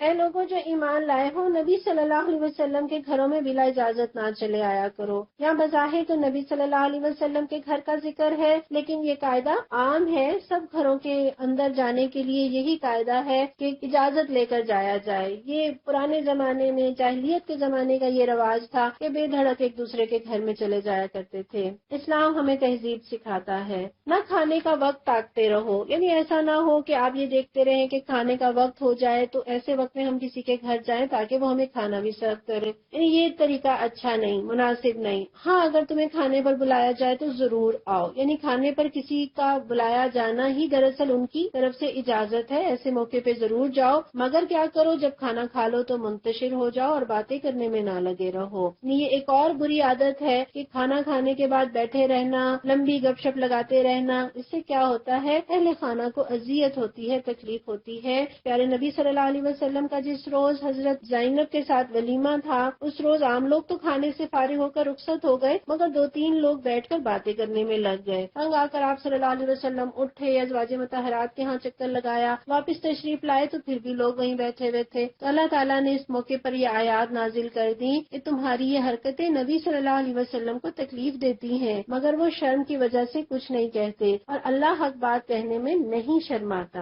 وَإِذَا سَأَلْتُمُوهُنَّ مَتَاعًا فَاسْأَلُوهُنَّ مِنْ وَرَاءِ حِجَابٍ، نبی کی بیویوں سے اگر تمہیں کچھ مانگنا ہو تو پردے کے پیچھے سے مانگا کرو، یہ تمہارے اور ان کے دلوں کی پاکیزگی کے لیے زیادہ مناسب طریقہ ہے۔ یہی آیت ہے، اس کو آیت حجاب کہتے ہیں۔ اس آیت کے نازل ہونے کے بعد ازواج مطہرات کے گھروں میں دروازوں پر پردے لٹکا دیے گئے، اور چونکہ آپ صلی اللہ علیہ وسلم کا گھر تمام مسلمانوں کے لیے نمونے کا گھر تھا، اس لیے تمام مسلمانوں کے گھروں پر بھی پردے لٹک گئے۔ اور ہم یہ دیکھتے ہیں کہ اگر باہر نکلنے کی اجازت نہ ہوتی تو پردے کا حکم دینے کی ضرورت ہی کیا تھی؟ تو گویا باہر ضرورتاً عورت نکل سکتی ہے، لیکن کس طرح سے، یعنی معاملہ اگر غیر مردوں کے ساتھ کرنا بھی پڑے تو کس طرح سے؟ پردے کے پیچھے سے۔ اور صحابہ امہات المومنین سے کیا مانگا کرتے تھے؟ صحابہ امہات المومنین سے علم لیتے تھے، اور آپ دیکھیے کہ ایک طرف صحابہ ہیں اور دوسری طرف نبی صلی اللہ علیہ وسلم کی ازواج مطہرات ہیں جو امت کے لیے ماں کا درجہ بھی رکھتی ہیں، اس کے باوجود یہ حکم دیا گیا کہ پردے کے پیچھے سے ان کے ساتھ معاملہ کرو۔ تو اب تو نہ صحابہ کا دور ہے اور نہ ہی ہمارے اندر اتنی حیا اور اتنا ایمان ہے جتنا کہ ازواج مطہرات میں تھا، تو ہمیں تو اور بھی زیادہ اس بات کا اہتمام کرنے کی ضرورت ہے۔ آج کی جو 21ویں صدی ہے، ایمان اور حیا سے آری صدی، جہاں میڈیا پر، اشتہارات میں، اور جہاں سڑکوں پہ اور جہاں دفاتر میں ہر جگہ بے حیائی کے نظارے ہیں اور نکاح مشکل، ایسے میں حادثات تو کتنے بڑھ جاتے ہیں، اور احتیاط پہلے سے کئی گنا بڑھا دینے کی ضرورت ہے۔ یہ عورت کی حفاظت ہے۔ حیا بہت بڑی دولت ہے، جو عورت اس دولت کو سنبھال کر چلتی ہے وہ کبھی کنگال نہیں ہوتی، اور جتنا فاصلہ ہوگا نا مرد اور عورت میں اتنی ہی خیر ہوگی، کیونکہ شیطان جو ہے وہ انسان کی رگوں میں خون کی طرح دوڑتا ہے، اور ہم دیکھتے ہیں کہ مرد کے کفن میں 3 کپڑے ہیں جبکہ عورت کے کفن میں 2 کپڑے زائد ہیں۔ وہ کون سے؟ حجاب ہے، اس کا سینہ بند ہے۔ تو اس سے پہلے کہ ہمارا کفن ہمارے چہرے کو ڈھانک دے، اس دنیا کی زندگی میں ہم اپنے چہرے کو ڈھانک لیں۔ بے پردہ جو نظر آئیں کل چند بیبیاں، اکبر زمین میں غیرت قومی سے گڑ گیا، پوچھا جو ان سے آپ کا پردہ وہ کیا ہوا، کہنے لگی کہ عقل پہ مردوں کی پڑ گیا۔ یہ مردوں کی ذمہ داری ہے کہ وہ اپنی عورتوں سے پردہ کروائیں، اپنی عورتوں کو سنبھال کر چھپا کر رکھیں۔ اور عام طور پر یہ حدیث کے طور پر بات بیان کی جاتی ہے، یہ حدیث نہیں ہے لیکن یہ ہمارے اسلاف میں سے کسی کا قول ہے کہ ایک عورت کی وجہ سے 4 مرد جہنم میں جائیں گے اگر وہ اس عورت کو دین کی پابندی نہیں کرائیں گے۔ ظاہر ہے مرد ذمہ دار ہے، وہ باپ ہے، وہ شوہر ہے، وہ بھائی ہے، وہ بیٹا ہے، وہ اس بات کا ذمہ دار ہے کہ اپنے گھر میں حیا اور دین کے تقاضوں کو پورا کرائے۔ لیکن اگر وہ ایسی تربیت نہیں کرتا، وہ اس کا اہتمام نہیں کرتا، تو اللہ کے ہاں ظاہر ہے وہ بھی مسئول ہے عورت کے ساتھ۔ اور اللہ تعالیٰ کیا کہہ رہے ہیں؟ تمہارے دلوں کی پاکیزگی کے لیے زیادہ مناسب ہے۔ لوگ کہتے ہیں کہ پردہ تو دل کا ہوتا ہے، دل کا پردہ تو بہت مشکل ہے۔ حضرت عائشہ کے بارے میں آتا ہے کہ جب نبی صلی اللہ علیہ وسلم حجرے میں مدفون تھے وہ جایا کرتی تھیں، پھر جب حضرت ابوبکر مدفون ہو گئے پھر بھی جایا کرتی تھیں، پھر جب حضرت عمر مدفون ہو گئے پھر جاتے رہے، انہیں حیا آتی تھی۔ ایسا نہیں ہے کہ وہ دیکھ رہے ہوتے تھے، یہ دل کی حیا ہے، یہ دل کا پردہ ہے۔ انہیں جھجک آتی تھی اور وہ جانے سے اعتراض کرتی تھی۔ تمہارے لیے یہ ہرگز جائز نہیں کہ اللہ کے رسول کو تکلیف دو، اور نہ یہ جائز ہے کہ ان کے بعد ان کی بیویوں سے نکاح کرو۔ اللہ کے نزدیک بہت بڑا گناہ ہے، تم خواہ کوئی بات ظاہر کرو یا چھپاؤ، اللہ کو ہر بات کا علم ہے۔ ازواج نبی صلی اللہ علیہ وسلم کے لیے اس میں کوئی مذائقہ نہیں کہ ان کے باپ، ان کے بیٹے اور ان کے بھائی، ان کے بھتیجے، ان کے بھانجے اور ان کے میل جول کی عورتیں اور ان کے مملوک گھروں میں آئیں۔ اے عورتوں، تمہیں اللہ کی نافرمانی سے بچنا چاہیے۔ اللہ ہر چیز پر نگاہ رکھتا ہے۔ اللہ اور اس کے ملائکہ نبی صلی اللہ علیہ وسلم پر درود بھیجتے ہیں۔ ان اللہ و ملائکتہ یصلون علی النبی یا ایھا الذین آمنوا صلوا علیہ وسلموا تسلیما۔ اے لوگوں جو ایمان لائے ہو، تم بھی ان پر درود و سلام بھیجو۔ آئیے درود پڑھتے ہیں۔ اللہم صلی علی محمد وعلی آل محمد کما صلیت علی ابراہیم وعلی آل ابراہیم انک حمید مجید۔ اللهم بارك على محمد وعلى آل محمد كما باركت على إبراهيم وعلى آل إبراهيم إنك حميد مجيد۔ پیارے نبی صلی اللہ علیہ وسلم فرماتے ہیں، بخیل ہے وہ شخص جس کے سامنے میرا ذکر کیا جائے وہ مجھ پر درود نہ بھیجے۔ اور آپ صلی اللہ علیہ وسلم فرماتے ہیں، قیامت کے روز میرے ساتھ رہنے کا سب سے زیادہ مستحق وہ ہوگا جو مجھ پر سب سے زیادہ درود بھیجے گا۔ اور آپ صلی اللہ علیہ وسلم فرماتے ہیں، جو مجھ پر ایک مرتبہ درود بھیجتا ہے اللہ اس پر 10 بار درود بھیجتے ہیں۔ آپ صلی اللہ علیہ وسلم فرماتے ہیں، زمین میں اللہ کے کچھ فرشتے گھومتے پھرتے رہتے ہیں اور میری امت کا سلام مجھے پہنچاتے ہیں۔ تو کثرت سے درود و سلام پڑھنے والے ہوں۔ جو لوگ اللہ اور اس کے رسول صلی اللہ علیہ وسلم کو اذیت دیتے ہیں ان پر دنیا اور آخرت میں اللہ نے لعنت فرمائی ہے، ان کے لیے رسوا کن عذاب مہیا کر دیا ہے۔ اور جو لوگ مومن مردوں اور عورتوں کو بے قصور اذیت دیتے ہیں انہوں نے ایک بڑے بہتان اور صریح گناہ کا وبال اپنے سر لے لیا۔ یا ایھا النبی قل لازواجک وبناتک ونساء المؤمنین، اے نبی صلی اللہ علیہ وسلم اپنی بیویوں اور بیٹیوں اور اہل ایمان کی عورتوں سے کہہ دو، میں اور آپ اہل ایمان میں شامل ہیں؟ ہاں ہیں، الحمدللہ ہم اہل ایمان میں شامل ہیں، اور اگر ہم واقعی اہل ایمان میں شامل ہیں تو یہ آیت مجھے اور آپ کو مخاطب کرتی ہے۔ اللہ تعالیٰ کیا ارشاد فرما رہے ہیں مخاطب کر کے، یدنین علیہن من جلابیبہن، ڈال لیں اپنے اوپر سے اپنے جلباب کا ایک حصہ، اپنی چادروں کے پلو اپنے اوپر لٹکا لیا کریں۔ جلباب عربی میں نا بڑی چادر کو کہتے ہیں، اور ادنا کہتے ہیں قریب کرنا اور لپیٹ لینا، اور جب اس کے ساتھ اعلیٰ آئے، اور اعلیٰ کا ترجمہ آپ میں سے بہت سارے لوگ جانتے ہیں، اعلیٰ کا مطلب ہوتا ہے اوپر سے، تو اپنی چادر کا ایک حصہ اوپر سے لٹکا لیا کریں۔ محمد بن سیرین نے حضرت عبیدہ سے اس آیت کا مطلب پوچھا، انہوں نے جواب میں کچھ کہنے کی بجائے اپنی چادر اٹھائی اور اسے اس طرح اوڑا کہ پورا سر اور پیشانی اور پورا چہرہ ڈھک گیا اور صرف ایک آنکھ کھلی رہی۔ اور ابن عباس بھی یہی تفسیر کرتے ہیں اس آیت کی کہ اللہ تعالیٰ نے عورتوں کو حکم دیا ہے کہ جب وہ کسی کام کے لیے گھروں سے نکلیں تو اپنی چادروں کے پلو اپنے اوپر ڈال کر اپنا منہ چھپا لیں اور صرف آنکھیں کھلی رکھیں۔ اور یہاں اللہ تعالیٰ نے نبی صلی اللہ علیہ وسلم کو مخاطب کیا، گویا مرد کو ذمہ دار ٹھہرایا، یہ تمہاری ذمہ داری ہے کہ تم اپنی بیویوں اور بیٹیوں سے یہ پردہ کراؤ، اس چیز کی پابندی کراؤ۔ لیکن اگر مرد اس بات کی ذمہ داری نہیں لیتے اور وہ نہیں سمجھتے تو میں اور آپ اس ذمہ داری سے اپنے آپ کو بری ذمہ نہیں سمجھ سکتے۔ ہم نے سورہ نور پڑھتے ہوئے حضرت ام خلاد کا واقعہ پڑھا کہ وہ پیارے نبی کے پاس آئی، ان کے چہرے پر نقاب تھی۔ ہم نے حضرت عائشہ کی حدیث پڑھی کہ جب وہ حالت احرام میں تھی اور وہ فرماتی ہیں مردوں کے قافلے جب ہمارے پاس سے گزرتے تھے تو ہم اپنے چہرے ڈھانک لیا کرتی تھیں، اور جب وہ گزر جاتے تھے تو اٹھا دیا کرتی تھی۔ ہم نے حضرت عائشہ کا تہمت والا واقعہ پڑھا، وہ فرماتی ہیں کہ حضرت صفوان مجھے پردے کا حکم آنے سے پہلے دیکھ چکے تھے، اور وہ حضرت صفوان کی آواز سنتے ہی انہوں نے اپنا چہرہ ڈھانپ لیا۔ یہ ساری باتیں کس بات کی دلیل ہیں؟ کہ اسلام میں چہرے کا پردہ ہے، اور تمام علماء میں اس بات کا اتفاق ہے، اجماع ہے کہ فتنے کے دور میں چہرے کا پردہ کرنا ضروری ہے۔ اگر سارے مردوں کے سامنے ایک ہی طرح رہنا ہوتا تو سورہ نور میں جو ہم لسٹ پڑھ کر آئے ہیں اس کی بتانے کی ضرورت ہی کیا تھی؟ اس کا مطلب ہے کہ سب کے اندر فرق ہے۔ کچھ لوگ ہیں جن کے سامنے ہم اظہار کر سکتے ہیں زینت کا اور چہرہ کھول سکتے ہیں، لیکن کچھ لوگ ایسے ہیں جن کے آگے ہم اپنا چہرہ اور زینت نہیں کھول سکتے۔ اور کسی نے بڑی پیاری بات کی کہ میں نہیں جانتی کہ حجاب واجب ہے یا مستحب، میں تو یہ جانتی ہوں کہ یہ میرے رب کو پسند ہے، تو بس پھر مجھے بھی پسند ہے۔ آپ سوچیں، جو عورت اپنی چادر نہیں سنبھال سکتی وہ گھر کیسے سنبھالے گی؟ اور ہم یہ دیکھتے ہیں کہ اگر جسم کو ظاہر کرنا کوئی خوبصورتی کی بات ہوتی، کوئی جدت کی بات ہوتی تو جانور کائنات کی جدید ترین مخلوق ہوتے۔ ہمارا یہ حسن لوگوں کے لیے نہیں ہے، یہ صرف ہمارے اپنے شوہر کے لیے ہے، ہمارے محرم رشتہ داروں تک ہے۔ عورت کا اخلاق، اس کا کردار اس کی پہچان ہے، نہ کہ اس کا رنگ روپ۔ آپ صلی اللہ علیہ وسلم فرماتے ہیں بلا شبہ دنیا ایک سرسبز اور لذت والی چیز ہے، اور اللہ نے تمہیں خلیفہ بنا کر بھیجا ہے تاکہ تمہارے اعمال اور کردار کو دیکھے۔ دنیا اور عورتوں کے بارے میں اللہ سے ڈرنا، کیونکہ پہلا فتنہ جو بنی اسرائیل میں رونما ہوا وہ عورتوں کا ہی تھا۔ آپ صلی اللہ علیہ وسلم نے فرمایا شوہروں کی غیر موجودگی میں عورتوں کے پاس نہ جاؤ، کیونکہ شیطان تم میں سے کسی کے اندر خون کی طرح گردش کر رہا ہے۔ آپ صلی اللہ علیہ وسلم نے فرمایا بلا شبہ خاتون چھپانے کے لائق ہے، جب وہ گھر سے نکلتی ہے تو شیطان اس کو تاکتا ہے، اور وہ اپنے رب کی رحمت کے زیادہ قریب اس وقت ہوتی ہے جب وہ گھر کے اندرونی حصے میں ہوتی ہے۔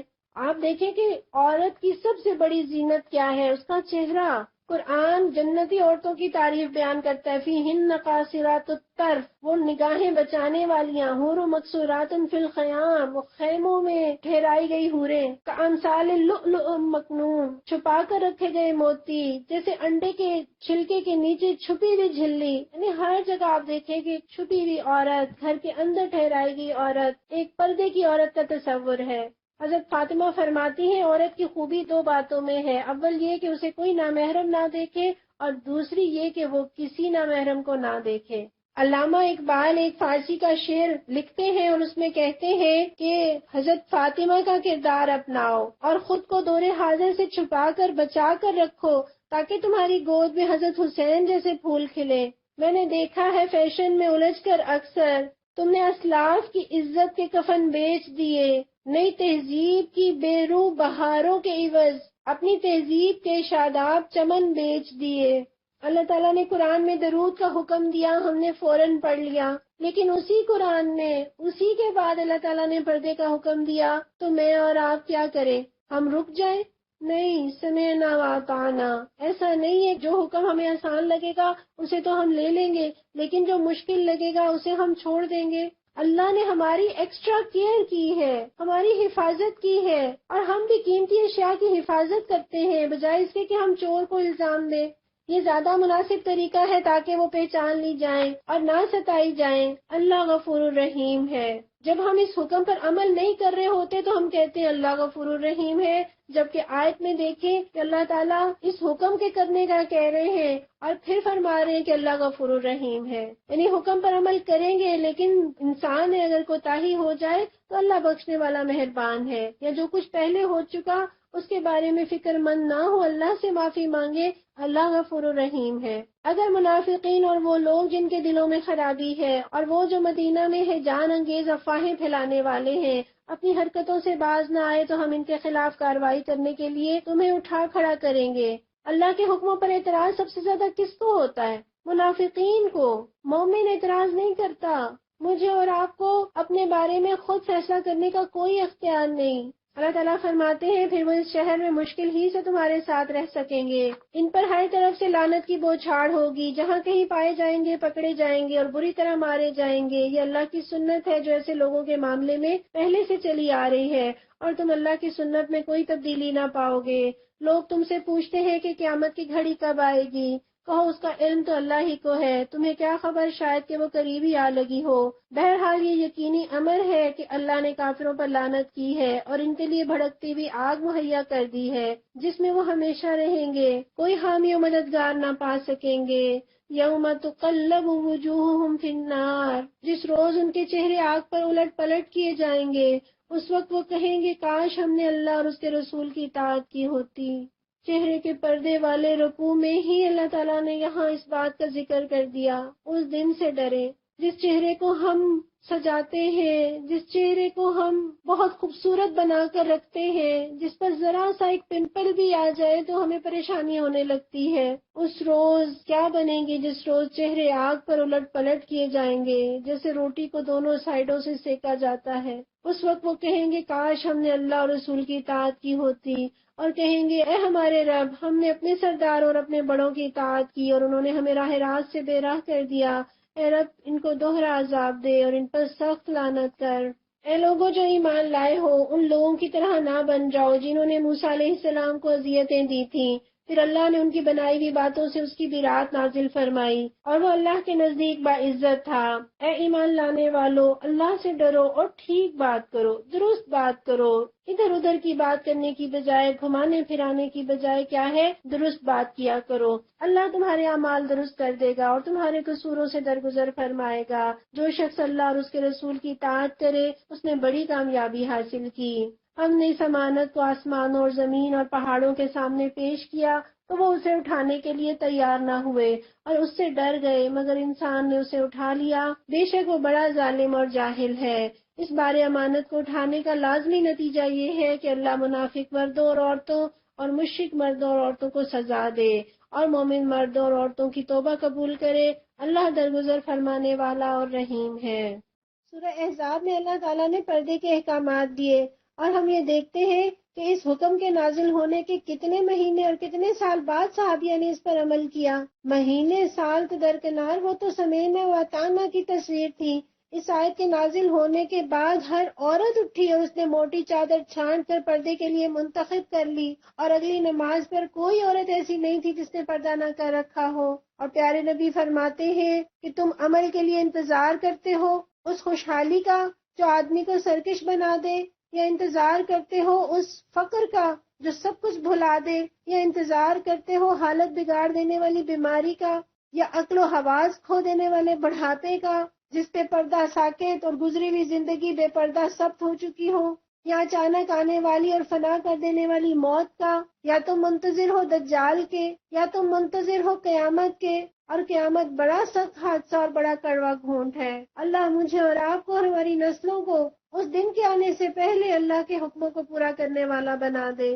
اور یہ بھی ہم ذہن میں رکھیں کہ یہ حجاب اور یہ سکارف یہ کوئی جنت کا ٹکٹ نہیں ہے۔ جس طرح اوور آل پہننے سے اور اسٹیتوسکوپ لٹکا لینے سے کوئی ڈاکٹر نہیں بن جاتا، اس پردے کے ساتھ باقی اعمال بھی بہت ضروری ہیں۔ یہ کوئی جادو منتر نہیں ہے، یہ بالکل ایسے ہی ہے جیسے کوئی داڑھی والا سائیکل سوار کسی سے ٹکرا گیا تو ڈانٹ پڑی، شرم نہیں آتی؟ داڑھی رکھ کے ٹکر مارتے ہو تو عقل کا جواب تو یہی تھا کہ داڑھی ہے، بریک تو نہیں، لہذا حادثہ پردے اور داڑھی والے سے بھی ممکن ہے، خطا ہو سکتی ہے، لیکن سمجھ لیجئے کہ پردہ مسلمان عورت کی پہچان ہے۔ جس طرح ایک فوجی اپنی وردی میں پہچانا جاتا ہے کہ یہ فوجی ہے، اسی طرح ایک مومنہ عورت اپنی اس عبائے میں اور اسکارف میں پہچانی جاتی ہے کہ وہ ایک مومن عورت ہے۔ اور قرآن تو ہمیں کہتا ہے وَلَا تَمُوتُنَّ إِلَّا وَأَنْتُمْ مُسْلِمُونَ، تمہیں موت نہ آئے مگر اس حال میں کہ تم مسلم ہو۔ اگر آپ ایسے معاشرے میں رہ رہے ہیں جہاں بہت سارے کلچر کے لوگ رہتے ہیں، بہت سارے مذاہب کے لوگ رہتے ہیں، آپ کو خدا نہ خواستہ سڑک پر موت آ جائے تو کیسے پتہ چلے گا کہ آپ مسلمان ہیں، کہ آپ ہندو ہیں یا سکھ ہیں؟ یہ پردہ فرق کرے گا، یہ بتائے گا کہ یہ مسلمان ہے، اس کی تجہیز و تکفین ہوگی، اس کی نماز جنازہ ہوگی۔ اور ہم دین کا یہ مزاج بھی دیکھیں کہ دین میں جو برائی ہے اس میں ملوث ہونے والے سارے افراد اس گناہ میں شریک ہوتے ہیں۔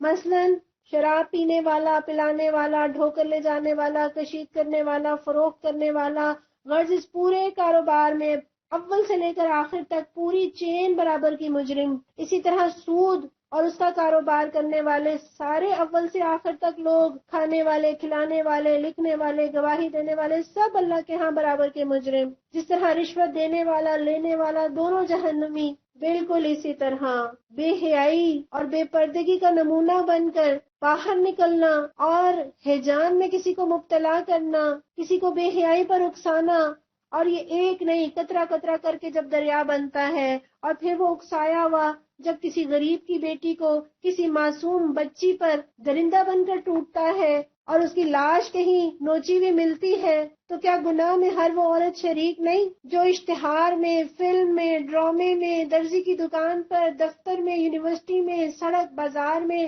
شان بے نیازی سے جلوہ افروز ہوتی رہی؟ اکسانے کے اس کاروبار میں کیا وہ حصے دار نہیں؟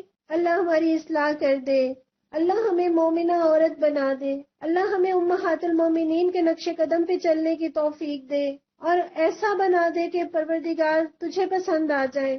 سورہ سبا یہ بھی مکہ کے درمیانی دور کی صورتوں میں سے ہے۔ بسم اللہ الرحمن الرحیم۔ حمد اس خدا کے لیے ہے جو آسمان اور زمین کی ہر چیز کا مالک ہے، اور آخرت میں بھی اسی کے لیے حمد ہے۔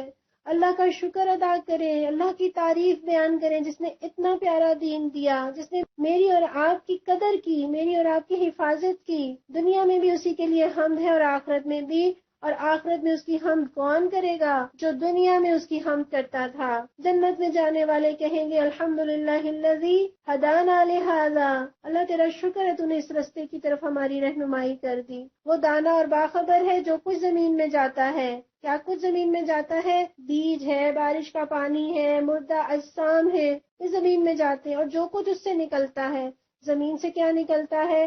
کھیتی نکلتی ہے، پودے نکلتے ہیں، درخت ہیں، معدنیات ہیں، تیل اور گیس کے ذخائر ہیں، اور جو کچھ آسمان سے اترتا ہے، آسمان سے کیا اترتا ہے؟ رزق اترتا ہے، فرشتے اترتے ہیں، اللہ کی وحی اترتی ہے، اور جو کچھ اس میں چڑھتا ہے، دعائیں چڑھتی ہیں، انسانوں کے نیک اعمال چڑھتے ہیں، نیک لوگوں کی روحیں چڑھتی ہیں، ہر چیز کو وہ جانتا ہے، وہ رحیم اور غفور ہے۔ منکرین کہتے ہیں کیا بات ہے کہ قیامت ہم پر نہیں آ رہی؟ کہو قسم ہے میرے عالم الغیب پروردگار کی، وہ تم پر آ کر رہے گی۔ اس سے ذرا برابر کوئی چیز نہ آسمانوں میں چھپی ہوئی ہے، نہ زمین میں، نہ ذرے سے بڑی اور نہ اس سے چھوٹی، سب کچھ ایک نمایاں دفتر میں درج ہے۔ اور یہ قیامت اس لیے آئے گی کہ جزا دے اللہ ان لوگوں کو جو ایمان لائے ہیں اور نیک عمل کرتے رہے، ان کے لیے مغفرت ہے اور اس کے کریم، اور جن لوگوں نے ہماری آیات کو نیچا دکھانے کے لیے زور لگایا ہے، ان کے لیے بدترین قسم کا دردناک عذاب ہے۔ اے نبی صلی اللہ علیہ وسلم، علم رکھنے والے خوب جانتے ہیں جو کچھ تمہارے رب کی طرف سے تم پر نازل کیا گیا ہے وہ سراسر حق ہے، اور خدائے عزیز و حمید کا راستہ دکھاتا ہے۔ منکرین لوگوں سے کہتے ہیں ہم بتائیں تمہیں ایسا شخص جو خبر دیتا ہے کہ جب تمہارے جسم کا ذرہ ذرہ منتشر ہو چکا ہوگا اس وقت تم نئے سرے سے پیدا کر دیے جاؤ گے۔ نہ معلوم یہ شخص اللہ کے نام سے جھوٹ گھڑتا ہے یا اسے جنون لاحق ہے، نہیں بلکہ جو لوگ آخرت کو نہیں مانتے وہ عذاب میں مبتلا ہونے والے ہیں اور وہی بری طرح بہکے ہوئے ہیں۔ کیا انہوں نے کبھی اس آسمان اور زمین کو نہیں دیکھا جو انہیں آگے اور پیچھے سے گھیرے ہوئے ہیں؟ ہم چاہیں تو انہیں زمین میں دھسا دیں یا آسمان کے کچھ ٹکڑے ان پر گرا دیں۔ در حقیقت اس میں ایک نشانی ہے ہر اس بندے کے لیے جو خدا کی طرف رجوع کرنے والا ہو۔ ہم نے داؤد علیہ السلام کو اپنے ہاں سے بڑا فضل عطا کیا۔ حضرت داؤد علیہ السلام بچپن میں صرف ایک چرواہے تھے، بکریاں چرایا کرتے تھے۔ اللہ نے ان پر کتنا فضل کیا کہ انہیں نبوت سے بھی نوازا اور بادشاہت سے بھی۔ ہم نے حکم دیا اے پہاڑوں اس کے ساتھ ہم آہنگی کرو، اور یہی حکم ہم نے پرندوں کو دیا، اشارہ ہے ان کی خوبصورت آواز کی طرف۔ ہم نے لوہے کو اس کے لیے نرم کر دیا اور اس ہدایت کے ساتھ کہ زرہیں بنا اور ان کے حلقے ٹھیک اندازے پر رکھ۔ اے آل داؤد نیک عمل کرو، جو کچھ تم کرتے ہو اس کو میں دیکھ رہا ہوں۔ اور سلیمان علیہ السلام کے لیے ہم نے ہوا کو مسخر کر دیا، صبح کے وقت اس کا چلنا 1 مہینے کی راہ تک اور شام کے وقت اس کا چلنا 1 مہینے کی راہ تک۔ ہم نے اس کے لیے پگھلے ہوئے تانبے کا چشمہ بہا دیا اور ایسے جن اس کے تابع کر دیے جو اپنے رب کے حکم سے اس کے آگے کام کرتے تھے۔ ان میں سے جو ہمارے حکم سے سرتابی کرتا اس کو ہم بھڑکتی ہوئی آگ کا مزہ چکھاتے۔ آپ دیکھیں حضرت داؤد علیہ السلام ہی کے بیٹے ہیں حضرت سلیمان، دونوں باپ بیٹا ہیں، دونوں کو بادشاہت اللہ نے دی، دونوں کو نبوت سے اللہ نے نوازا، اور حضرت داؤد کو اللہ تعالیٰ نے لوہے کو نرم کرنے کی صلاحیت دی تھی، اور حضرت سلیمان کو اللہ تعالیٰ نے کتنی نرم چیزیں ہیں، غیر مرئی چیزیں جس پر اللہ تعالیٰ نے انہیں اختیار دیا، یعنی ہوا اور جن۔ وہ اس کے لیے بناتے جو وہ چاہتا، اونچی عمارتیں، تصویریں، بڑے بڑے ہول جیسے لگن اور اپنی جگہ سے نہ ہٹنے والی بھاری دیگیں۔ اس سے پتہ چلتا ہے کہ حضرت سلیمان کے ہاں بہت بڑے پیمانے پر مہمان نوازی ہوتی تھی، اور اتنی مہمان نوازی ہوتی کہ بڑے بڑے ہوز جیسے لگن بنائے جاتے تاکہ ان میں لوگوں کے لیے کھانا نکال کر رکھا جائے، اور بھاری دیگیں اس لیے بنوائی جاتی کہ ان میں بیک وقت ہزاروں آدمیوں کا کھانا پک سکے۔ یہاں چونکہ تصویروں کا ذکر آیا ہے تو اس لیے مولانا مودودی رحمت اللہ علیہ نے بہت ساری روایات کو یہاں نقل کر دیا، بہت ساری احادیث کو نقل کر دیا جن میں تصاویر کی حرمت کا بیان ہے۔ مولانا مودودی رحمت اللہ علیہ لکھتے ہیں کہ بہت ساری کثیر التعداد یعنی بے شمار احادیث ہیں، اور قوی الاسناد یعنی ایسا نہیں ہے کہ وہ ضعیف اور کمزور احادیث ہوں، مستند احادیث ہیں، اور متواتر المعنی یعنی ان ساری احادیث کا ایک ہی معنی ہے۔ اس سے یہ ثابت ہوتا ہے کہ نبی صلی اللہ علیہ وسلم نے جاندار اشیاء کی تصویریں بنانے اور رکھنے کو قطعی حرام قرار دیا ہے۔ ان میں سے چند ایک روایات کو ہم دیکھ لیتے ہیں۔ بخاری میں ہے، ام المومنین حضرت عائشہ سے مروی ہے کہ حضرت ام حبیبہ اور ام سلمہ نے حبش میں ایک کینسا دیکھا جس میں تصویریں تھیں۔ اس کا ذکر انہوں نے نبی صلی اللہ علیہ وسلم سے کیا تو آپ نے فرمایا ان لوگوں کا حال یہ تھا کہ جب ان میں سے کوئی صالح شخص ہوتا تو اس کے مرنے کے بعد وہ اس کی قبر پر ایک عبادت گاہ بناتے، اس میں تصویریں بنا لیا کرتے۔ یہ لوگ قیامت کے روز اللہ کے نزدیک بدترین خلائق قرار پائیں گے۔ ایک اور روایت میں آتا ہے کہ رسول اللہ صلی اللہ علیہ وسلم نے مصور پر لعنت فرمائی ہے، یہ بھی بخاری کی حدیث ہے۔ اور مسند احمد اور مسلم میں روایت موجود ہے، رسول اللہ صلی اللہ علیہ وسلم ایک جنازے میں شریک تھے. آپ نے فرمایا تم لوگوں میں سے کون ہے جو جا کر مدینہ میں کوئی بت نہ چھوڑے جسے توڑ نہ دے، کوئی قبر نہ چھوڑے جسے زمین کے برابر نہ کر دے، اور کوئی تصویر نہ چھوڑے جسے مٹا نہ دے. ایک شخص نے عرض کیا کہ میں اس کے لیے حاضر ہوں. وہ گیا لیکن خوف کی وجہ سے یہ کام کیے بغیر پلٹ آیا. پھر حضرت علی نے عرض کیا یا رسول اللہ میں جاتا ہوں. حضور صلی اللہ علیہ وسلم نے فرمایا اچھا تم جاؤ. حضرت علی گئے اور واپس آ کر انہوں نے عرض کیا کہ میں نے کوئی بت نہیں چھوڑا جسے توڑ نہ دیا ہو، کوئی قبر نہیں چھوڑی جسے زمین کے برابر نہ کر دیا ہو، اور کوئی تصویر نہیں چھوڑی جسے مٹا نہ دیا ہو. اس پر حضور صلی اللہ علیہ وسلم نے فرمایا اب اگر کسی شخص نے ان چیزوں میں سے کوئی چیز بنائی تو اس نے اس تعلیم سے کفر کیا جو محمد صلی اللہ علیہ وسلم پر نازل ہوئی. اور پیارے نبی صلی اللہ علیہ وسلم فرماتے ہیں، یہ بھی بخاری کی حدیث ہے کہ جس شخص نے تصویر بنائی اسے عذاب دیا جائے گا اور مجبور کیا جائے گا کہ وہ اس میں روح پھونکے اور وہ نہ پھونک سکے گا. اور آپ یہ بھی فرماتے ہیں کہ قیامت کے روز اللہ کے ہاں سخت ترین سزا پانے والے مصور ہوں گے. یہ بھی بخاری ہی کی روایت ہے. اور حضرت عائشہ فرماتی ہیں ایک مرتبہ اللہ کے رسول صلی اللہ علیہ وسلم میرے ہاں تشریف لائے. میں نے ایک پردہ لٹکا رکھا تھا جس میں تصویر تھی. آپ صلی اللہ علیہ وسلم کے چہرے کا رنگ بدل گیا. پھر آپ نے اس پردے کو لے کے پھاڑ ڈالا اور فرمایا قیامت کے روز سخت ترین عذاب جن لوگوں کو دیا جائے گا ان میں سے وہ لوگ بھی ہیں جو اللہ کی تخلیق کی مانند تخلیق کی کوشش کرتے ہیں. اور رحمت کے فرشتے اس گھر میں داخل نہیں ہوتے جس میں کوئی کتا پلا ہوا ہو اور نہ ایسے گھر میں جس میں تصویر ہو. تو یہ ساری روایات مستند روایات بخاری اور مسلم کی روایات جس میں کوئی شک اور شبہ نہیں ہے. ہاں اگر کوئی تھوڑی سی رخصت ہے تو وہ اس حوالے سے کہ جب حضرت عائشہ کا یہ تصویر والا پردہ پیارے نبی نے پھاڑ دیا اور جب انہوں نے اس کو گدا بنا لیا تو اللہ کے نبی نے اسے بچھانے سے منع نہ فرمایا. تو اس سے پتہ چلتا ہے کہ تصویر احترام کی جگہ پر نہ ہو بلکہ ذلت کے ساتھ فرش پہ رکھی جائے اور اسے پامال کیا جائے تو قابل برداشت ہے. لیکن یہ نہیں ہے کہ آپ تصویر والی رگ خرید کے لائیں اور اسے بچھا لیں. یہ تو اتفاقاً پردہ آ چکا تھا اور اس کو پھاڑا گیا تو اس سے جو ہے وہ آپ اگر کوئی اس طرح کی ڈسٹنگ کی چیز پوچا یا کوئی پاؤں رکھنے والا میٹ بناتے ہیں تو اس میں کوئی حرج نہیں. اور ہمارے اسلاف کہتے ہیں کہ ہر حالت میں تصویر کشی حرام ہے، خواہ تصویر کپڑے میں ہو یا فرش میں یا روپے پیسے کے اندر. بعض علماء لڑکیوں کی گڑیوں کو اس سے مستثنا قرار دیتے ہیں مگر امام مالک ان کے خریدنے کو بھی ناپسند کیا کرتے تھے. اور آج کل کی گڑیاں جس طرح جسمانی ساخت کے ساتھ وہ ہوتی ہیں وہ گڑیاں تو اس زمرے میں نہیں آتی کہ انہیں رکھا جا سکے.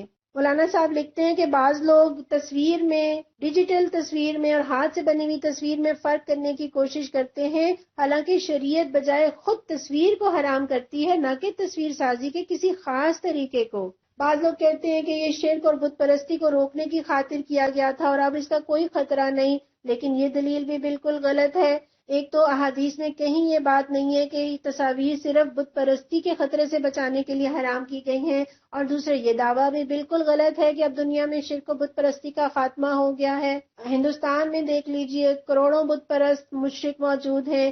عیسائی اہل کتاب بھی حضرت عیسیٰ اور حضرت مریم اور اپنے متعدد اولیاء کی تصاویر اور مجسموں کو پوج رہے ہیں. حتیٰ کہ مسلمانوں کی بھی ایک بڑی تعداد بھی مخلوق پرستی کی آفتوں سے محفوظ نہیں رہی.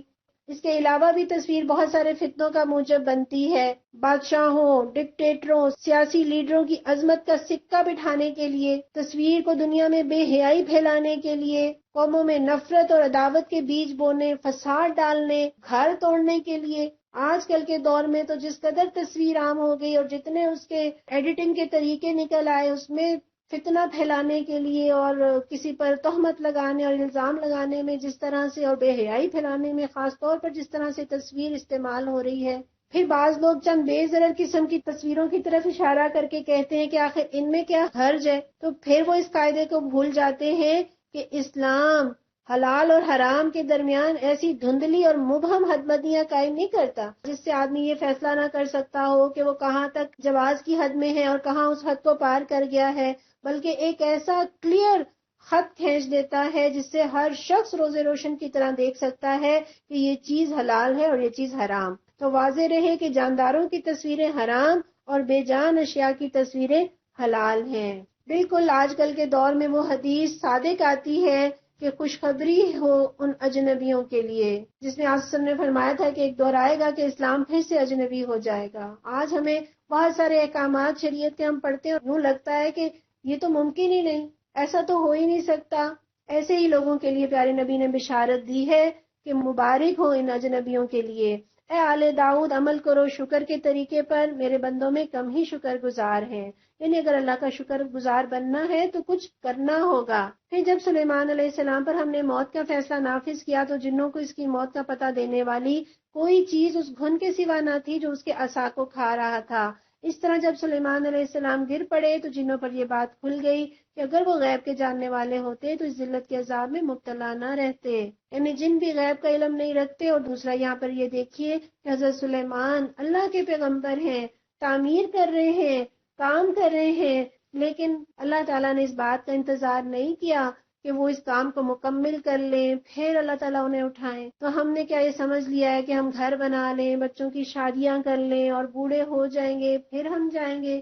ہمیں نہیں معلوم کب کس وقت میرا اور آپ کا بلاوا آ جائے، تو مجھے اور آپ کو ہر وقت اس موت کی تیاری کرنی ہے۔ سبا کے لیے ان کے اپنے مسکن ہی میں ایک نشانی موجود تھی، 2 باغ دائیں اور بائیں۔ کھاؤ اپنے رب کا دیا ہوا رزق اور شکر بجا لاؤ، اس کا ملک ہے عمدہ اور پاکیزہ اور پروردگار ہے بخشش فرمانے والا۔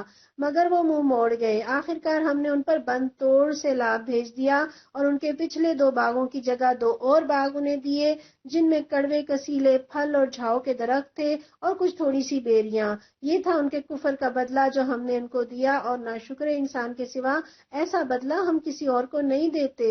گویا ناشکری نعمتوں کی ہلاکت کی وجہ بنتی ہے، اور ہم دیکھتے ہیں کہ وہی پانی جو ان کی خوشحالی کا ذریعہ تھا، ناشکری کی وجہ سے وہی پانی ان کی بربادی کا ذریعہ بن گیا۔ اور ایک تابعی فرماتے ہیں نافرمانی کی سزا یہ ہے کہ عبادت میں سستی پیدا ہو جائے، معیشت میں تنگی پیدا ہو جائے اور لذت میں دشواری پیدا ہو جائے۔ اللہ تعالیٰ ہمیں اپنی نافرمانی سے بچائے اور شکر گزار بندوں میں شامل کر لے۔ ہم نے ان کے اور ان بستیوں کے درمیان جن کو ہم نے برکت عطا کی تھی نمایاں بستیاں بسا دی تھیں، اور ان میں سفر کی مسافتیں ایک اندازے پر رکھی تھیں۔ ایک اندازے پر رکھنے سے مراد پتہ چل جاتا ہے آپ چلے ہیں دوپہر کو آپ یہاں پہنچیں گے، یہاں کھانا کھا سکیں گے، یہاں نماز پڑھ سکیں گے، شام تک آپ فلاں علاقے تک پہنچ جائیں گے، اس بستی میں پہنچ جائیں گے۔ تو گویا یہ ایک سہولت ہے کہ سفر کی مسافتیں ایک اندازے پر ہوں، آبادی جو ہے وہ ہر تھوڑی دیر بعد آبادی موجود ہو اور سہولتیں موجود ہوں۔ چلو پھرو ان راستوں میں رات اور دن پورے امن کے ساتھ، مگر انہوں نے کہا ہے ہمارے رب ہمارے سفر کی مسافتیں لمبی کر دے۔ کیسی ناشکری ہے کہ وہ یہ چاہ رہے ہیں کہ یہ کیا ہر تھوڑی دیر بعد کوئی بستی آ جاتی ہے، آبادی شروع ہو جاتی ہے، لمبی سڑکیں ہوں، کوئی آبادی رستے میں نہ آئے اور ہم چلتے چلے جائیں، لانگ ڈرائیو پہ جائیں اور خوب انجوائے کریں۔ یہ ناشکری ہے۔ اور یہ بھی ہو سکتا ہے کہ انہیں قوم سبا کو اپنی آبادی کی کثرت کھلنے لگی ہو اور انہوں نے دوسری نادان قوموں کی طرح اپنی بڑھتی ہوئی آبادی کو خطرہ سمجھ کر انسانی نسل کی افزائش کو روکنے کی کوشش کی ہو۔ یہ دونوں معنی اس سے مراد ہیں۔ انہوں نے اپنے اوپر ظلم کیا، آخرکار ہم نے انہیں افسانہ بنا کر رکھ دیا اور انہیں بالکل تتر بتر کر ڈالا۔ یقیناً اس میں نشانیاں ہیں ہر اس شخص کے لیے جو بڑا صابر اور شاکر ہو۔ ان کے معاملے میں ابلیس نے اپنا گمان صحیح پایا اور انہوں نے اسی کی پیروی کی بجز ایک تھوڑے سے گروہ کے جو مومن تھا۔ ابلیس کو ان پر کوئی اقتدار حاصل نہ تھا، مگر جو کچھ ہوا وہ اس لیے ہوا کہ ہم یہ دیکھنا چاہتے تھے کہ کون آخرت کا ماننے والا ہے اور کون اس کی طرف سے شک میں پڑا ہوا ہے۔ تیرا رب ہر چیز پر نگران ہے۔ حضرت حسن بصری کہتے ہیں کہ شیطان نے نہ تو ان پر تلوار لہرائی نہ لاٹھی برسائی، صرف ان سے وعدہ کیا، انہیں آرزویں دلائیں اور وہ دھوکے میں پڑ گئے۔ کہ آج ہمارے ساتھ بھی ایسا نہیں ہے؟ وہ کوئی ہمیں گن پوائنٹ پہ نہیں رکھتا شیطان، نہ ہم پر لاٹھی برساتا ہے، اور ہم ایسے اس کی بات مانتے ہیں جیسے کوئی ظالم اور جابر، اگر ہم نے اس کی بات نہ مانی تو وہ ہمیں کوئی ہلاک ہی کر دے گا۔ اے نبی صلی اللہ علیہ وسلم، ان مشرکین سے کہو کہ پکار دیکھو اپنے ان معبودوں کو جنہیں تم اللہ کے سوا اپنا معبود سمجھے بیٹھے ہو۔ وہ نہ آسمانوں میں کسی ذرہ برابر چیز کے مالک ہیں نہ زمین میں، وہ آسمان اور زمین کی ملکیت میں شریک بھی نہیں ہیں۔ ان میں سے کوئی اللہ کا مددگار بھی نہیں ہے، اور اللہ کے حضور کوئی شفاعت بھی کسی کے لیے نافع نہیں ہو سکتی بجز اس شخص کے جس کے لیے اللہ نے سفارش کی اجازت دی ہو۔ حتیٰ کہ جب لوگوں کے دلوں سے گھبراہٹ دور ہوگی تو وہ سفارش کرنے والوں سے پوچھیں گے کہ تمہارے رب نے کیا جواب دیا؟ وہ کہیں گے کہ ٹھیک جواب ملا ہے اور وہ بزرگ و برتر ہے۔ اے نبی صلی اللہ علیہ وسلم، ان سے پوچھو کون تم کو آسمان اور زمین سے رزق دیتا ہے؟ کہو اللہ۔ اب لا محالہ ہم میں اور تم میں سے کوئی ایک ہی ہدایت پر ہے یا کھلی گمراہی میں پڑا ہوا ہے۔ ان سے کہو جو قصور ہم نے کیا ہو اس کی کوئی باز پرس تم سے نہ ہوگی، اور جو کچھ تم کر رہے ہو اس کی کوئی جواب طلبی ہم سے نہ کی جائے گی۔ کہو ہمارا رب ہم کو جمع کرے گا، پھر ہمارے درمیان ٹھیک ٹھیک فیصلہ کر دے گا۔ وہ ایسا زبردست حاکم ہے جو سب کچھ جانتا ہے۔ ان سے کہو ذرا مجھے دکھاؤ تو صحیح، وہ کون سی ہستیاں ہیں جنہیں تم نے اس کے ساتھ شریک لگا رکھا ہے؟ ہرگز نہیں، زبردست اور دانا تو بس وہ اللہ ہی ہے۔ اور اے نبی صلی اللہ علیہ وسلم، وما ارسلناک الا کافۃ للناس بشیرا ونذیرا، ہم نے تم کو تمام ہی انسانوں کے لیے بشیر و نذیر بنا کر بھیجا ہے، مگر اکثر لوگ جانتے نہیں۔ تو پیارے نبی صلی اللہ علیہ وسلم تمام دنیا کے انسانوں کے لیے خبردار کرنے والے اور خوشخبری دینے والے تھے۔ اب یہ مسلمانوں کی ذمہ داری ہے کہ وہ انہیں بتائیں کہ اللہ نے آپ کو ان کے لیے رسول بنا کر بھیجا ہے۔ یہ لوگ تم سے کہتے ہیں وہ قیامت کا وعدہ کب پورا ہوگا؟ اگر تم سچے ہو کہو تمہارے لیے ایک ایسے دن کی میعاد ہے جس کے آنے میں نہ ایک گھڑی بھر کی تاخیر تم کر سکتے ہو اور نہ ایک گھڑی بھر پہلے اسے لا سکتے ہو۔ یہ کافر کہتے ہیں ہم ہرگز اس قرآن کو نہ مانیں گے اور نہ اس سے پہلے آئی ہوئی کسی کتاب کو تسلیم کریں گے۔ کاش تم دیکھو ان کا حال اس وقت جب یہ ظالم اپنے رب کے حضور کھڑے ہوں گے۔ اس وقت یہ ایک دوسرے پر الزام دھریں گے۔ جو لوگ دنیا میں دبا کر رکھے گئے تھے وہ بڑے بننے والوں سے کہیں گے اگر تم نہ ہوتے تو ہم مومن ہوتے۔ یعنی وہی لوگ جو اپنے رہنماؤں کے پیچھے آنکھیں بند کر کے دنیا میں بھاگے چلے جا رہے ہیں، ان کے خلاف کسی نصیحت کرنے والے کی بات سننے کے لیے تیار نہیں ہیں، جب یہ انجام دیکھیں گے تو چیخ چیخ کر کہیں گے کہ تم ہماری ساری مصیبتوں کے ذمہ دار ہو، تم ہمیں نہ بہکاتے تو ہم اللہ کے رسولوں کی بات مان لیتے۔ قال الذین استکبروا للذین استضعفوا، وہ بڑے بننے والے ان دبے ہوئے لوگوں کو جواب دیں گے کیا ہم نے تمہیں اس ہدایت سے روکا تھا جو تمہارے پاس آئی تھی؟ نہیں، بل کنتم مجرمین، تم خود مجرم تھے، تم اپنی خواہشات کے بندے بنے ہوئے تھے، اور تمہاری یہ خواہشات رسولوں کی تقوی کے راہ پر چل کر پوری نہیں ہوتی تھیں، ہمارے یہاں پوری ہوتی تھیں۔ تم ایسے رہنماؤں کی تلاش میں تھے کہ تمہیں ہر طرح کے گناہوں کی کھلی چھوٹ دے دے۔ وہ دبے ہوئے لوگ ان بڑے بننے والوں سے کہیں گے نہیں، بلکہ شب و روز کی مکاری تھی جب تم ہم سے کہتے تھے کہ ہم اللہ سے کفر کریں اور دوسروں کو اس کا ہمسر ٹھہرائیں۔ آخرکار جب یہ لوگ عذاب دیکھیں گے تو اپنے دلوں میں پچھتائیں گے اور ہم ان منکرین کے گلوں میں توپ ڈال دیں گے۔ کیا لوگوں کو اس کے سوا کوئی اور بدلہ دیا جا سکتا ہے کہ جیسے اعمال ان کے تھے ویسی ہی جزا وہ پائیں؟ کبھی ایسا نہیں ہوا کہ ہم نے کسی بستی میں ایک خبردار کرنے والا بھیجا ہو اور اس بستی کے کھاتے پیتے لوگوں نے یہ نہ کہا ہو کہ جو پیغام تم لے کر آئے ہو اس کو ہم نہیں مانتے۔ انہوں نے ہمیشہ یہی کہا کہ ہم تم سے زیادہ مال اولاد رکھتے ہیں اور ہم ہرگز سزا پانے والے نہیں۔ تو عام طور پر مال اولاد والے تکبر میں مبتلا ہو جاتے ہیں، اور یہی تکبر حق کے راستے کی سب سے بڑی رکاوٹ بن جاتا ہے۔ اے نبی صلی اللہ علیہ وسلم، ان سے کہو میرا رب جسے چاہتا ہے کشادہ رزق دیتا ہے اور جسے چاہتا ہے نفع طلوع عطا کرتا ہے، مگر اکثر لوگ اس کی حقیقت کو نہیں جانتے۔ یہ تمہاری دولت اور تمہاری اولاد نہیں جو تمہیں ہم سے قریب کرتی ہو، ہاں مگر جو ایمان لائے اور نیک عمل کرے۔ اس کا کیا مطلب ہے؟ اس کا یہ مطلب ہے کہ اللہ سے قریب کرنے والی چیز مال اور اولاد نہیں ہے بلکہ ایمان اور عمل صالح ہے۔ اور دوسرا اس کا مطلب یہ ہے کہ مال اور اولاد اسی صورت میں ایک مومن کے لیے فائدہ مند ہو سکتے ہیں جب وہ اپنے مال کو اللہ کے راستے میں لگائے اور اپنی اولاد کی اچھی تعلیم و تربیت کر کے انہیں اللہ کی پہچان دے دے اور انہیں صالح بنانے کی فکر کرے۔ یہی وہ لوگ ہیں جن کے لیے ان کے عمل کی دوہری جزا ہے اور وہ بلند و بالا عمارتوں میں اطمینان سے رہیں گے۔ پیارے نبی فرماتے ہیں اللہ تمہاری صورتیں اور تمہارے اموال کو نہیں دیکھتا، وہ تو تمہارے دلوں کو اور تمہارے اعمال کو دیکھتا ہے۔ حضرت بلال کو دیکھیے، نہ حسن، نہ مال، نہ خاندان، نہ عہدہ، مگر بڑے بڑے جید صحابہ انہیں سیدنا بلال کہہ کر پکارتے ہیں۔ ہماری والدہ محترمہ اللہ انہیں غریق رحمت کرے ایک پنجابی کا شعر بولا کرتی تھی، کالا تے نکما جیا حبشی بلال سی، پہ گئی پرید پایا رتبہ کمال سی، کہ یہ شکل کی وجہ سے رتبے نہیں ملتے، مال کی وجہ سے رتبے نہیں ملتے، جو اللہ اور اس کے رسول سے محبت کرتا ہے اس کو رتبے ملتے ہیں۔ رہے وہ لوگ جو ہماری آیات کو نیچا دکھانے کے لیے دوڑ دھوپ کرتے ہیں تو وہ عذاب میں مبتلا ہوں گے۔ اے نبی صلی اللہ علیہ وسلم، ان سے کہہ دیجئے کہ میرا رب اپنے بندوں میں سے جسے چاہتا ہے کھلا رزق دیتا ہے اور جسے چاہتا ہے نپا تلا دیتا ہے۔ جو کچھ تم خرچ کرتے ہو اس کی جگہ وہی تم کو اور دیتا ہے، اور وہ سب رازقوں سے بہتر رازق ہے۔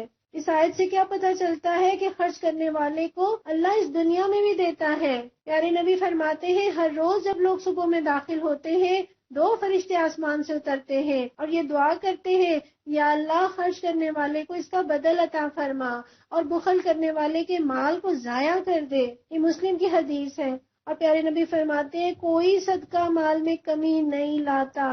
اللہ ہمیں اپنی راہ میں لگانے والا بنا دے، دین کے رستوں میں لگانے والا بنا دے۔ اور جس دن تمام انسانوں کو وہ جمع کرے گا، پھر فرشتوں سے پوچھے گا کیا یہ لوگ تمہاری ہی عبادت کیا کرتے تھے؟ تو وہ جواب دیں گے کہ پاک ہے آپ کی ذات، ہمارا تعلق تو آپ سے ہے نہ کہ ان لوگوں سے۔ دراصل یہ ہماری نہیں بلکہ جنوں کی عبادت کرتے تھے، ان میں سے اکثر انہی پر ایمان لائے ہوئے تھے۔ اس وقت ہم کہیں گے کہ آج تم میں سے کوئی نہ کسی کو فائدہ پہنچا سکتا ہے نہ نقصان، اور ظالموں سے ہم کہہ دیں گے کہ اب چکھو اس عذاب جہنم کا مزہ جسے تم جھٹلایا کرتے تھے۔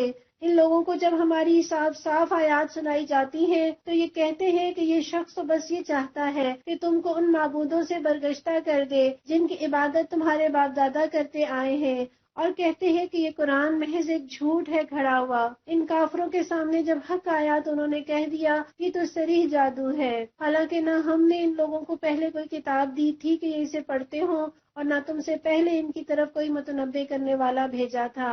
ان سے پہلے گزرے ہوئے لوگ جھٹلا چکے ہیں، جو کچھ ہم نے انہیں دیا تھا اس کے عشر اشیر کو بھی یہ نہیں پہنچے، مگر جب انہوں نے میرے رسولوں کو جھٹلایا تو دیکھ لو کہ میری سزا کیسی سخت تھی۔ اے نبی صلی اللہ علیہ وسلم، ان سے کہو میں تمہیں بس ایک بات کی نصیحت کرتا ہوں، خدا کے لیے تم اکیلے اکیلے اور 2 مل کر اپنا دماغ لڑاؤ اور سوچو تمہارے صاحب میں آخر ایسی کون سی بات ہے جو جنون کی ہو۔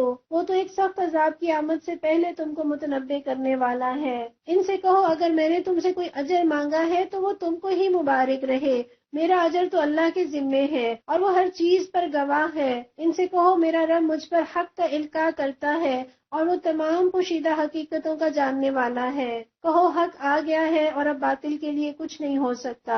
کہو اگر میں گمراہ ہو گیا ہوں تو میری گمراہی کا وبال مجھ پر ہے، اور اگر میں ہدایت پر ہوں تو اس وحی کی بنا پر ہوں جو میرا رب میرے اوپر نازل کرتا ہے۔ وہ سب کچھ سنتا ہے اور قریب ہی ہے۔ کاش تم دیکھو انہیں اس وقت جب یہ لوگ گھبرائے پھر رہے ہوں گے اور کہیں بچ کر نہ جا سکیں گے، بلکہ قریب ہی سے پکڑ لیے جائیں گے۔ اس وقت یہ کہیں گے کہ ہم اس پر ایمان لے آئے، حالانکہ اب دور نکلی ہوئی چیز کہاں ہاتھ آ سکتی ہے۔ اس سے پہلے یہ کفر کر چکے تھے اور بلا تحقیق دور دور کی کوڑیاں لایا کرتے تھے۔ اس وقت جس چیز کی یہ تمنا کر رہے ہوں گے اس سے محروم کر دیے جائیں گے، جس طرح ان کے پیش رو ہم مشرب محروم ہو چکے ہوں گے۔ یہ بڑے گمراہ کن شک میں پڑے ہوئے تھے۔ سورہ فاتر مکہ کے درمیانی دور کی صورتوں میں سے ہے جب پیارے نبی صلی اللہ علیہ وسلم کی مخالفت شدت اختیار کر چکی تھی۔ اس کے 5 رکوع ہیں، 45 آیات ہیں۔ بسم اللہ الرحمن الرحیم۔ الحمدللہ فاطر السماوات والارض، تعریف اللہ ہی کے لیے ہے جو آسمان اور زمین کا بنانے والا۔ یہاں فاطر کا لفظ آیا ہے۔ فاترہ کہتے ہیں پیدا کرنا، پھر اس کو تراش خراش کر کے خوبصورت شکل دینا۔ گویا اللہ نے صرف کائنات کو پیدا نہیں کیا بلکہ اس کو تراش خراش کر کے خوبصورت شکل بھی دی، اور فرشتوں کو پیغام رساں مقرر کرنے والا ہے۔ ایسے فرشتے جن کے 2 اور 3 اور 4 بازو ہیں، وہ اپنی مخلوق کی ساکھ میں جیسا چاہتا ہے اضافہ کرتا ہے۔ یقیناً اللہ ہر چیز پر قادر ہے۔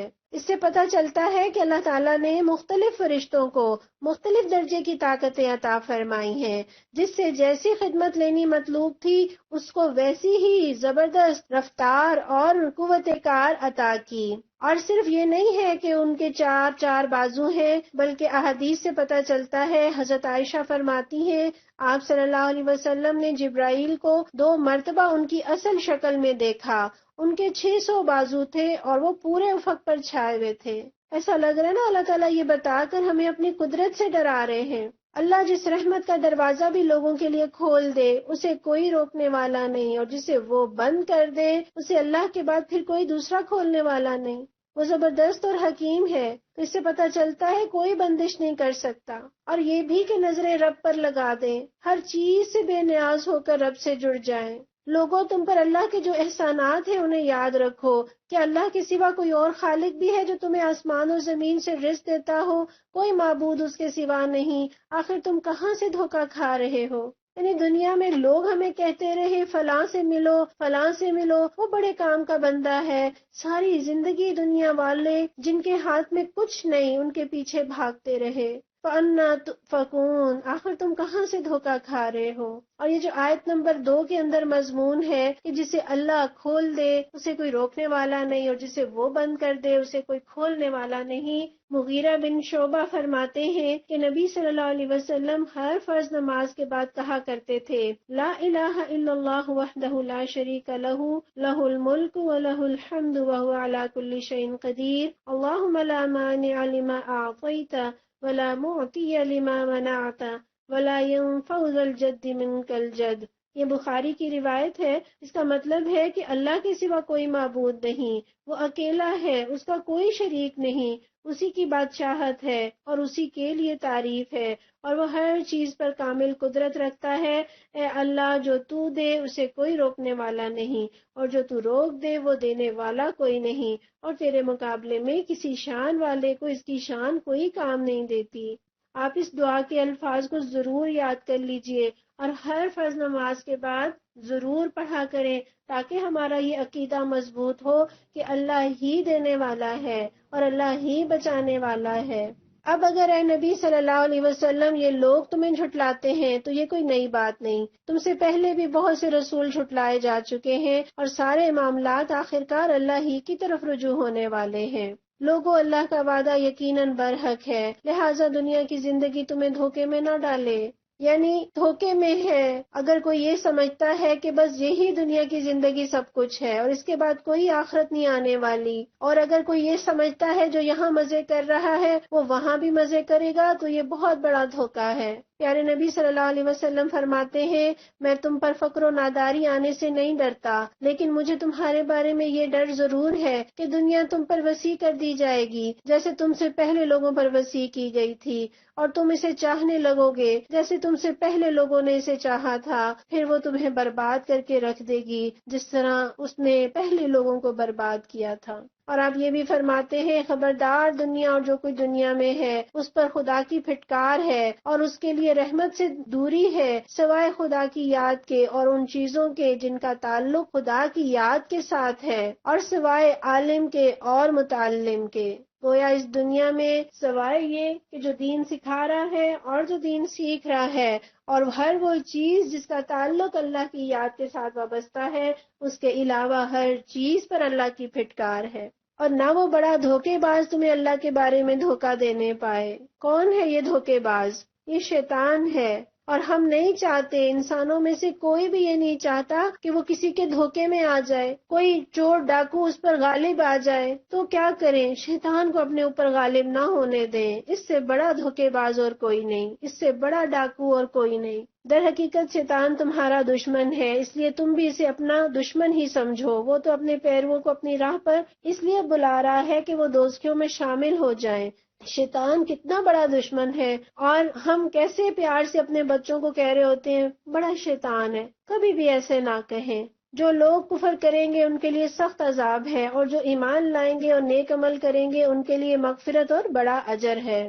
بھلا کچھ ٹھکانہ ہے اس شخص کی گمراہی کا جس کے لیے اس کا برا عمل خوشنما بنا دیا گیا ہو اور وہ اسے اچھا سمجھ رہا ہو۔ یعنی ایک آدمی تو وہ ہے جو برا کام کرتا ہے مگر یہ جانتا ہے کہ جو کچھ وہ کر رہا ہے وہ غلط ہے۔ ایسا شخص ممکن ہے کبھی اس کا ضمیر اسے کوئی چوکا لگائے اور وہ راہ راست پر آ جائے، یا کسی کے سمجھانے سے وہ درست ہو جائے، کیونکہ اس شخص کی عادتیں ضرور بگڑی ہیں مگر ذہن نہیں بگڑا۔ لیکن ایک دوسرا شخص ایسا ہے جس کا ذہن بگڑ چکا ہے، جس کے اندر کوئی اچھائی برائی کی تمیز ہی باقی نہیں رہی، اور وہ گناہ کی زندگی ہی اس کی پسندیدہ زندگی ہے، اور ہر نیکی کے کام سے وہ گھن کھاتا ہے، ہر برے راستے کو وہ ترقی کا راستہ خیال کرتا ہے، ایسا شخص کیسے ہدایت پا سکتا ہے؟ حقیقت یہ ہے کہ اللہ جسے چاہتا ہے گمراہی میں ڈال دیتا ہے، اور جسے چاہتا ہے راہ راست دکھا دیتا ہے۔ بس اے نبی صلی اللہ علیہ وسلم، خواہ مخواہ تمہاری جان ان لوگوں کی خاطر غم و افسوس میں نہ گھلے، یعنی بس انہیں انفارم کر دو، انہیں انوائٹ کر دو، اس کے بعد ان کے پیچھے اپنی جان ہلکان نہ کرو۔ جو کچھ یہ کر رہے ہیں اللہ اس کو خوب جانتا ہے، وہ اللہ ہی تو ہے جو ہواؤں کو بھیجتا ہے، پھر وہ بادل اٹھاتی ہیں، پھر ہم اسے ایک اجاڑ علاقے کی طرف لے جاتے ہیں اور اسی زمین کو جلا اٹھاتے ہیں جو مری پڑی تھی۔ مرے ہوئے انسانوں کا جی اٹھنا بھی اسی طرح ہوگا۔ قرآن ہواؤں کا تذکرہ کرتا ہے، بارشوں کا تذکرہ کرتا ہے، اور اس کے بعد قیامت کا ذکر کرتا ہے کہ جس طرح تم آئے روز یہ منظر دیکھتے ہو کہ ایک درخت سوکھ چکا تھا اور پھر بہار کا موسم آیا اور اس پر بارش کے قطرے پڑے اور وہ کیسے ہرا بھرا اور سرسبز ہو گیا، اسی طرح اللہ تعالیٰ مردوں کو دوبارہ زندہ کر دینے پہ قدرت رکھتا ہے۔ ایک قبرستان کے منظر کو نگاہوں میں لے آئیے، ساری قبروں سے مردے نکل نکل کے باہر آ رہے ہیں، کیسا ہیبت ناک منظر ہوگا۔ جو کوئی عزت چاہتا ہے اسے معلوم ہو کہ عزت ساری کی ساری اللہ کی ہے۔ من کان یرید العزت فللہ العزت جمیعا، اللہ تعالیٰ فرماتے ہیں ان اکرمکم عند اللہ اتقاکم، تم میں سب سے زیادہ عزت والا وہ ہے جو اللہ سے ڈرنے والا ہے۔ عزت ساری اللہ کے پاس ہے، اللہ سے جڑ جائیں، اللہ کے کام کرنے لگ جائیں، اللہ عزت دے گا، اور جتنا اللہ سے دور ہوتے جائیں گے اتنا عزت سے دور ہوتے جائیں گے۔ اس کے ہاں جو چیز اوپر چڑھتی ہے وہ صرف پاکیزہ قول ہے اور عمل صالح اس کو اوپر چڑھاتا ہے۔ اللہ کو کیا قبول ہے؟ پاکیزہ بات، اور پاکیزہ بات اوپر کیسے چڑھے گی؟ عمل صالح، جس کے اندر اخلاص ہوگا، جو پیارے نبی کے طریقے کے مطابق ہوگا، وہی بات جو ہے وہ اوپر اللہ کی بارگاہ میں قبولیت اختیار کر سکے گی۔ اور مجھے اور آپ کو تو اپنے اعمال اوپر پہنچانے ہیں۔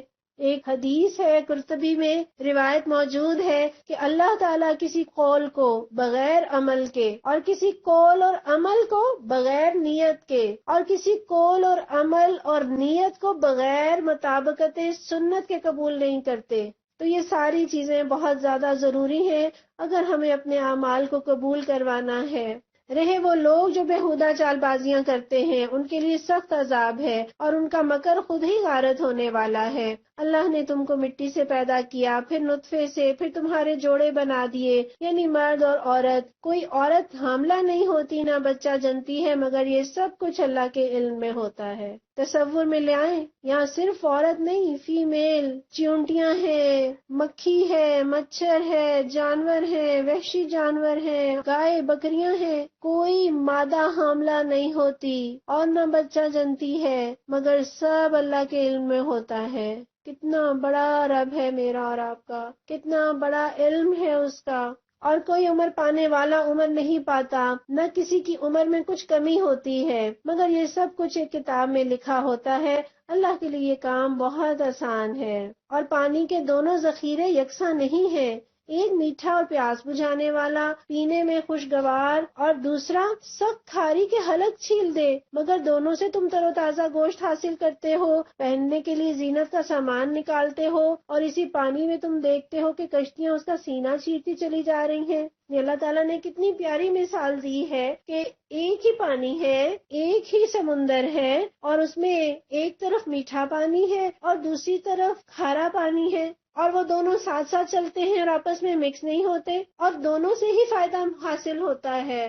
گویا اللہ تعالیٰ کیا بتا رہے ہیں؟ کڑوے میٹھے لوگوں میں رہنا سیکھو، کڑووں میں بھی بڑی خیر ہوتی ہے، اور کریلے کڑوے ہوتے ہیں مگر کیا کرتے ہیں؟ خون صاف کرتے ہیں۔ اب لوگوں سے خیر نکالیے، اللہ بھی شر سے خیر برآمد کرتا ہے، ہمیں بھی کیا کرنا ہے؟ لوگوں کے شر کو اگنور کرتے ہوئے ان میں سے خیر کو برآمد کرنا ہے، تاکہ تم اللہ کا فضل تلاش کرو اور اس کے شکر گزار بنو۔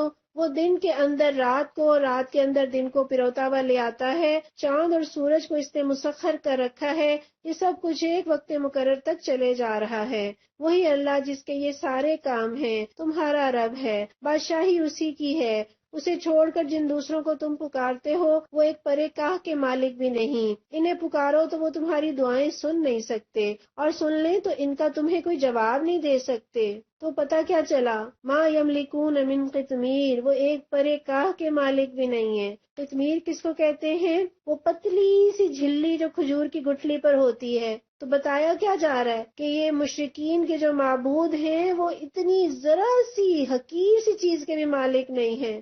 جب وہ اتنی سی چیز کے مالک نہیں ہیں، دعائیں سن نہیں سکتے، سن لیں تو جواب نہیں دے سکتے، تو کیا کریں؟ اس سے جڑ جائیں جو پوری کائنات کا مالک ہے، جس کو پکارو تو وہ سنتا بھی ہے اور جواب بھی دیتا ہے، اور وہی جواب دے سکتا ہے۔ اور قیامت کے روز وہ تمہارے شرک کا انکار کر دیں گے۔ حقیقت حال کی ایسی خبر تمہیں خبردار کے سوا کوئی نہیں دے سکتا۔ یا ایھا الناس انتم الفقراء الی اللہ، لوگو تم ہی اللہ کے محتاج ہو، اللہ تو غنی اور حمید ہے، ہم اللہ کے کس قدر محتاج ہیں۔ ایک وقت کھانا نہ ملے، پانی نہ ملے، ایک رات سو نہ سکے، اگر چند لمحے سانس نہ آئے تو ہمارا کیا حال ہو۔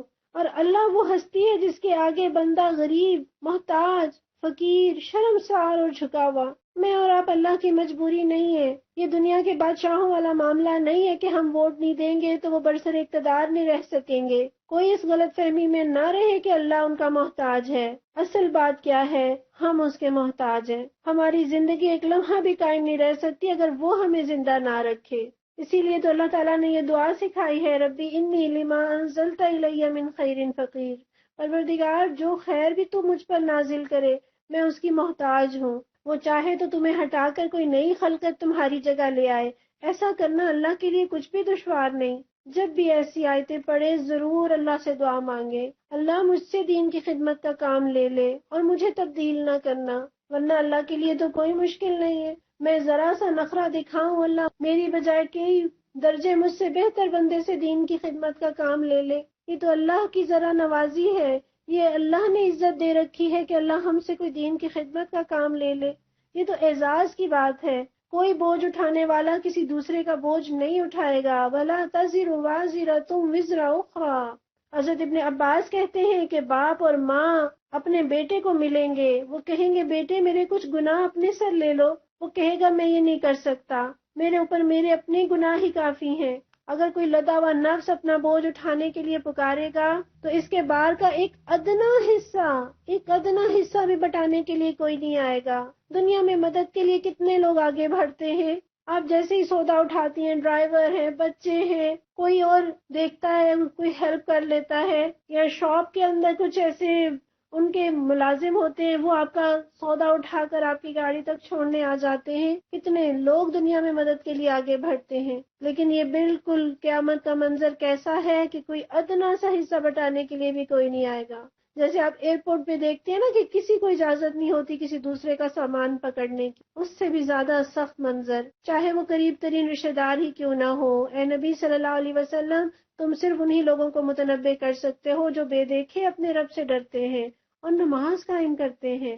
ہمارے اسلاف تو نیکیاں کرتے تھے اور اللہ سے اتنا ڈرتے تھے، اور ہم نیکیاں نہیں کرتے اور گناہ پہ گناہ کرتے چلے جاتے اور پھر نہیں ڈرتے۔ اصل ڈرنا کیا ہے؟ بے دیکھے اپنے رب سے ڈرنا۔ جب اللہ تعالیٰ سامنے آ جائیں گے، جب حقیقت سامنے آ جائے گی، پھر تو سبھی ڈریں گے، مگر فائدہ اسی کا ہوگا جو اس دنیا میں بغیر دیکھے اپنے رب کو اس پہ ایمان لے آئے اور اس سے ڈرتے ہوئے دنیا میں زندگی گزار دے۔ امام ابو حنیفہ رات کو عمدہ لباس پہنتے، داڑھی میں کنگھی کرتے، خوشبو لگاتے، محراب میں قیام و سجود کی حالت میں رات کا بیشتر حصہ گزار دیتے، اور جب آپ سورہ زلزال پڑھتے تو آپ کے جسم پر کپکپی طاری ہو جاتی، دل خوف سے تھر تھر کانپنے لگتا۔ اپنی داڑھی کو ہاتھ میں پکڑ کر فرماتے، اے ذرہ برابر نیکی کا بدلہ دینے والے، اے ذرہ برابر شر کی سزا دینے والے، اپنے بندے نعمان کو جہنم کی آگ سے بچا لینا۔ کتنا ڈر تھا ان لوگوں کو، اتنی نیکیوں کے باوجود، دین کی اتنی خدمت کے باوجود۔ وَمَن تَزَكَّىٰ فَإِنَّمَا يَتَزَكَّىٰ لِنَفْسِهِ، جو شخص بھی پاکیزگی اختیار کرتا ہے اپنی ہی بھلائی کے لیے کرتا ہے، اور پلٹنا سب کو اللہ ہی کی طرف ہے۔ اندھوں آنکھوں والا برابر نہیں، نہ تاریکیاں اور روشنی یکساں ہیں، نہ ٹھنڈی چھاؤں اور دھوپ کی تپش ایک جیسی ہے، اور نہ زندے اور مردے مساوی ہیں۔ یہ تو کوئی تھوڑی سی عقل والا بندہ بھی یہی اللہ تعالیٰ کو جواب دے گا کہ ہاں اللہ جی، اندھا آنکھوں والا برابر نہیں ہو سکتا، ٹھنڈ اور گرمی برابر نہیں ہو سکتی، تو بالکل اسی طرح عمل والا اور بے عمل یہ برابر نہیں ہو سکتا، ایمان والا اور بے ایمان یہ برابر نہیں ہو سکتا، اللہ کی رحمت میں جگہ پانے والا اور جہنم کی آگ میں جھلسنے والا یہ دونوں برابر نہیں ہو سکتے، نہ دنیا میں ان کے رویے برابر ہو سکتے ہیں، نہ آخرت میں ان کا انجام برابر ہو سکتا ہے۔ اللہ جسے چاہتا ہے سنواتا ہے، مگر اے نبی صلی اللہ علیہ وسلم تم ان لوگوں کو نہیں سنا سکتے جو قبروں میں مدفون ہیں، جن لوگوں کے سینے ضمیر میں بند ہو چکے ہیں، تم ان کے دلوں میں اپنی بات نہیں اتار سکتے۔ اللہ کی تو بات ہی اور ہے، وہ چاہے تو پتھروں کو سماعت بخش دے، لیکن اے پیغمبر جن کے دل مردہ ہو چکے ہیں تم انہیں حق بات نہیں سنا سکتے، تم تو بس ایک خبردار کرنے والے ہو، ہم نے تم کو حق کے ساتھ بھیجا ہے، بشارت دینے والا اور ڈرانے والا بنا کر، اور کوئی امت ایسی نہیں گزری جس میں کوئی متنبع کرنے والا نہ آیا ہو۔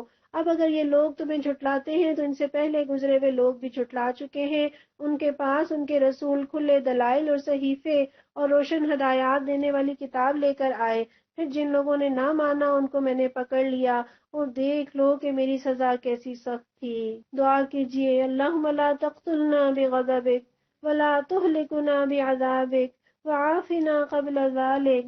اے اللہ تو اپنے غضب سے ہمیں نہ مارنا، اپنے عذاب سے ہمیں ہلاک نہ کرنا، اور اس سے پہلے ہی ہمیں اپنی عافیت میں لے لینا۔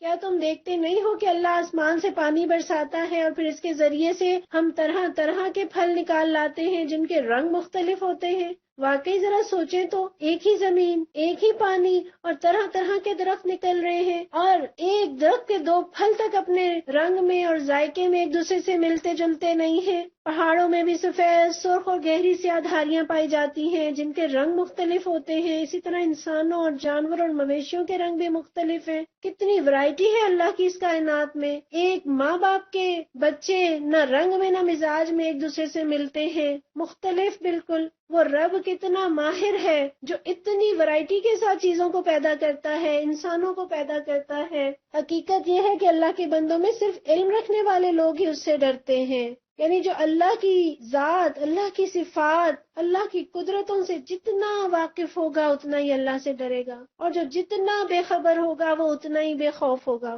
حضرت حسن بصری فرماتے ہیں عالم وہ ہے جو اللہ سے بے دیکھے ڈرے، جو کچھ اللہ کو پسند ہے اس کی طرف وہ راغب ہو، اور جس چیز سے اللہ ناراض ہو اس سے وہ کوئی دلچسپی نہ رکھے۔ اور مسروق تابعی کہتے ہیں کہ آدمی کے عالم ہونے کے لیے اتنا ہی کافی ہے کہ وہ اللہ سے ڈرتا ہو، اور اس کے جاہل ہونے کے لیے یہی بات کافی ہے کہ وہ اپنے عمل پر خود پسندی اور غرور کرے۔ اللہ ہمیں ایسا علم عطا فرمائے جو وہ ڈر پیدا کر دے جو میری اور آپ کی زندگیوں کو بدل دے۔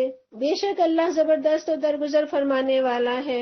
جو لوگ کتاب اللہ کی تلاوت کرتے ہیں اور نماز قائم کرتے ہیں۔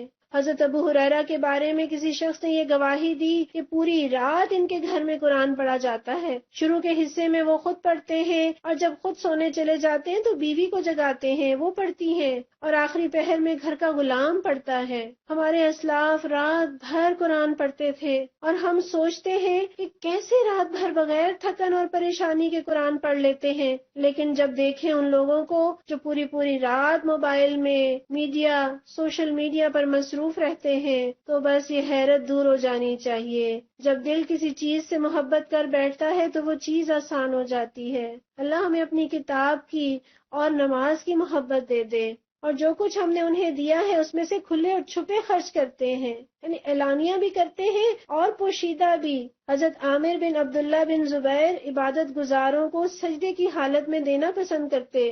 آپ دینار یا درہم کی تھیلی لے کر آتے، چپکے سے ان کے پاؤں کے پاس رکھ دیتے، اس طرح ان کو تھیلی کا تو پتہ چل جاتا لیکن یہ نہ پتہ چلتا کہ کون رکھ گیا ہے۔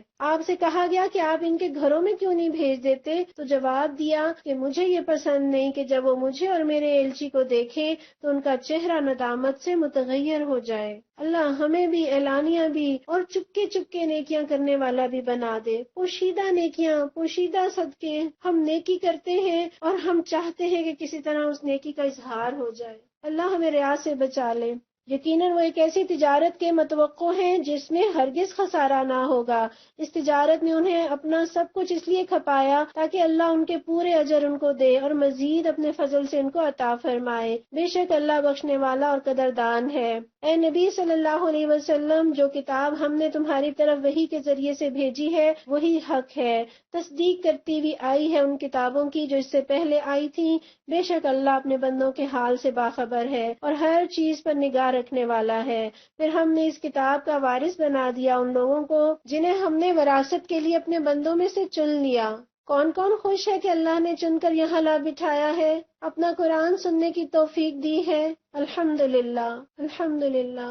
اللہ تعالیٰ نے یہاں ذکر کیا کہ وراثت کے لیے اپنے بندوں میں سے چن لیا، یعنی مسلمانوں کو چن لیا کہ وہ اس قرآن کے پیغام کو دنیا تک پہنچائیں گے، عام کریں گے، لوگوں کو بتائیں گے۔ فَمِنْهُمْ ظَالِمٌ لِّنَفْسِهِ۔ اب ان مسلمانوں میں 3 طرح کے گروہ ہیں، میں نے اپنا جائزہ لینا ہے کہ میرا شمار کس گروہ میں ہوتا ہے۔ اب کوئی تو ان میں اپنے نفس پر ظلم کرنے والا ہے۔ یہ کون ہے؟ یہ وہ لوگ ہیں جو قرآن کو سچے دل سے اللہ کی کتاب اور نبی صلی اللہ علیہ وسلم کو ایمانداری کے ساتھ اللہ کا رسول مانتے ہیں مگر عملاً اطاعت نہیں کرتے، مومن ہیں مگر گناہگار ہیں، مجرم ہیں مگر باغی نہیں ہیں، کمزور ایمان ہے مگر منافق نہیں ہے۔ دوسرا گروہ کس کا ہے؟ وَمِنْهُمْ مُقْتَصِدٌ، اور کوئی بیچ کی راس ہے۔ بیچ کی راس کون سے لوگ ہیں؟ جو اس وراثت کا حق ادا کرنے کی کوشش کرتے ہیں مگر پوری طرح نہیں، فرما بردار بھی ہیں اور خطا کار بھی۔ ایسا نہیں ہے کہ انہوں نے اپنے نفس کو بے لگام چھوڑ دیا ہو، وہ اپنے طور پوری کوشش کرتے ہیں لیکن کبھی ان کی یہ باغیں ڈھیلی رہ جاتی ہیں اور وہ گناہوں میں مبتلا ہو جاتے ہیں اور ان کی زندگی اچھے برے کاموں کا مجموعہ بن کر رہ جاتی ہے۔ اور تیسرے نمبر پر کون سے لوگ ہیں؟ اور کوئی اللہ کے اذن سے نیکیوں میں سبقت کرنے والا ہے، یہی بہت بڑا فضل ہے۔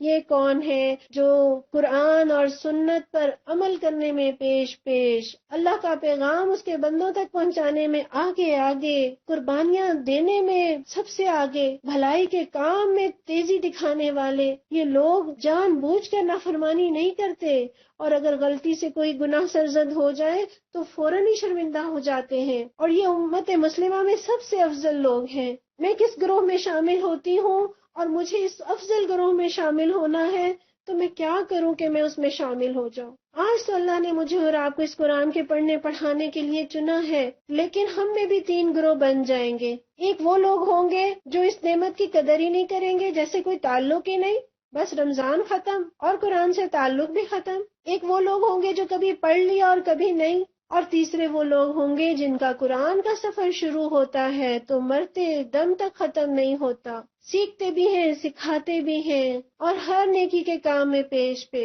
اللہ ہمیں اس پہلے گروہ میں، سبقت لے جانے والے گروہ میں شامل فرما دے۔ یہ ہوتے تھوڑے ہیں مگر ہوتے ہیں۔